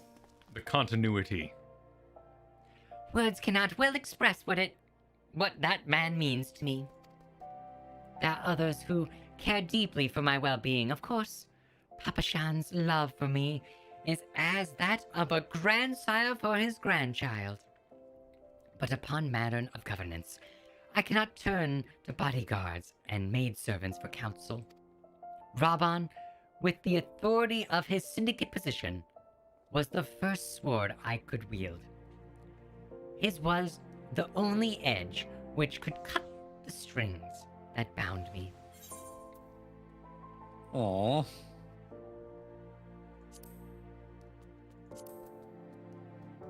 Unknown character, thank you for the super chat that I had to stifle a laugh for already. Tuna, I would love to know how this happened. Echo, a headache kicks in. Oh, by the 12, a headache.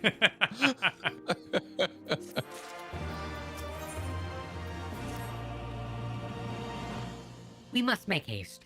My absence will not go unnoticed by the Sultan Sworn for long, and there are other places I would like to visit. To the ossuary? Arzani? Alright, we're all close here, right? I can admit something I feel embarrassed about? Of course. I was today years old when I realized Raubon's last name was Aldin. I had no idea who the hell they were talking about every time they said Aldin. Oh. I never thought to question it. It does come up pretty often in the opening zones here. Gotcha. Thaumaturge's Guild. Wait, Thaumaturge's I'm not Guild. attuned to the Thaumaturge's Guild? Oh my. Oh, that's embarrassing. Aaron, thank you for the super chat that I believe was ruled to be a spoiler by our lovely mods. Yeah, feel free to repost it and add us if you would like as a spoiler-free version. Thank you for the super chat. I've got a lot of rips. Garrett, no.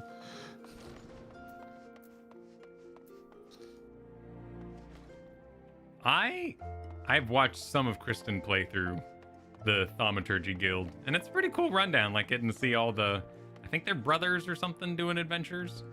It's a neat I'm little... certainly Black Mage curious. Yeah. I'm not much for the play style. Their spells are so pretty. They are. I'm so burned out on range casting after World of Warcraft. It's not something I'm eager to return to. I never really got into it. I was a hunter, which, you know, you can make an argument was ranged casting, but yeah, that's it. I never played a mage. I guess I did a warlock for a hot second, but I didn't really stick with it. So yeah, I'm not. That's why I started with a summoner here. If you remember, I said, oh, I just want to do something I haven't done in World of Warcraft. So I went with the ranged caster. This is a cool room. I've never been here. It's freaking creepy. It was about some of the songs in the upcoming expansion were sung by Raubon's voice actor. I heard he was part of a band. That's pretty cool. Oh, From a Realm Reborn too. I kind of miss... He wasn't as subtle, and I don't think he had the Alamegan accent, the previous. I'd have to, again, like, A Realm Reborn feels so long ago, but I'm pretty sure the original voice actor didn't sound like the other Alamegans in accent. So by recasting him, they made a clearer through line. But original Raubon's voice actor was a lot more barbarian and gave more of that, like, I'm about to be unhinged at any moment vibe, which I think worked really well in A Realm Reborn. There's the big one for me is Merweb. I think was just I liked A Realm Reborn Merweb more. Her voice fit her character, I think, better. And I also don't. I'm always nervous isn't the right word. I'm cautious, but not completely. I need to find the right word. Great voice actors can have bad direction. And I think the A Realm Reborn voice actors across the entire product had no idea what they were talking about. Because they weren't given backstory direction to let them know what the words they were saying mean. It was just bad direction, exactly as Alex puts it. I don't think there was really any bad voice actors in A Realm Reborn, just bad direction. Like Peter Dinklage in Destiny. Like, Peter Dinklage is not a bad actor. But he was told to be robotic and flat. And you get a bad performance. Anyway. Yeah. Rip Dinklebot. They replaced him with Nathan Drake. All right. What's Nanamo have to say? Oh, suddenly cinematic. When the calamity threatened, Raubon led the Alliance forces into battle on the plains of Cartagena, and I remained here. I pray with all my heart that Archon Louisoix would have the power to rouse the 12. Since that day, I have made a custom of visiting this shrine during each of my little excursions. Here, I seek the blessing of Thal, reflect upon my choices, and ask myself if I am fulfilling my duties as Sultana. You are rightly celebrated as a champion because you have led the line in 100 battles for the good of Eorzea. In much the same way, I believe the measure of a monarch lies in how she leads her people in times of adversity. If I am to be Sultana worthy of the name, I cannot turn a blind eye to the troubles facing Ul'dah. I have chosen my path. Val, Tuna? With Alamigo now freed from its imperial chains, I finally see a way to aid the refugees. Already, many displaced Alamegans seek to begin the long trek home.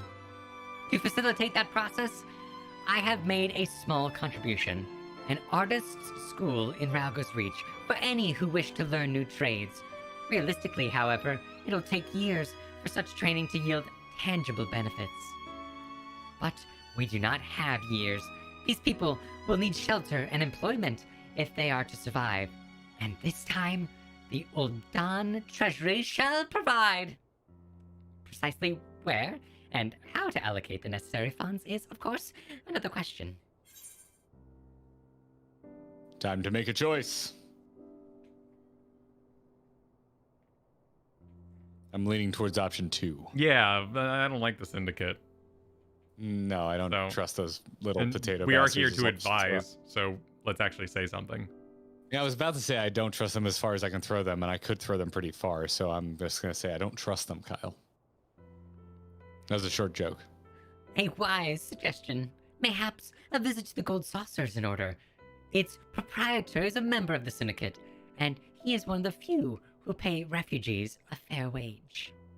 I wonder, are you acquainted with Garrett Mandeville? Ah, well, he is a most generous man, if something of an eccentric. Let us make our way to the landing, and I will see that the word is sent to the Gold Saucer. Garrett should be only too glad to receive us. Oh, I guess I'm going to the Gold Saucer. Yeah, you are forced. What did I just get? I just got something. To gain access to the Gold Saucer, you must first accept or have previously completed the quest. It could happen to you. Oh. I'm going to need to do that. Very well then. Well, I think then that's a good time to end it. If you've got some independent questery to catch up on, we'll go ahead and end the stream there for today. Super Side Swiper, thank you for the super chat by Blinkered. She was referring to her narrow view. Ah, I did see a couple people say it was equivalent to naive. Yeah. I've never heard it used as such. I've never heard it, period. Thank you, everybody, for the support today. We're rolling some credits here. Oh. We will see you Thursday with the start of the first raid, I believe. But join the Discord. Be sure to like the stream here. Subscribe to the channel itself. But again, be sure to join the Discord, where that's where we're having the conversations about what we're going to get up to next. You'll see the announcements for when we're going to go live. You'll also, of course, if you subscribe to the channel, you'll see all the upcoming scheduled streams. So you can have a very easy time following along there. And thank you to Jonathan Harrison here on the super chat. Oh my goodness. Godbird is part of the Hildebrand side quests. So we're actually out of sync. So I've done some of the quests and Garrett has done none. So we are currently out of sync. So we do need to get caught up, and we're hoping to do that during our next MSQ, post-MSQ vacationary. As for, oh, we got some puppy here on our way out. Yep. Zelda came in, ran past Bailey. That's who was angry. If you hear angry barking, it's always Bailey. Doesn't like when the girls get too close to her. Yeah, thanks so much for hanging out today, everybody. Thank you for the support. Bye now. GG. We'll see you soon.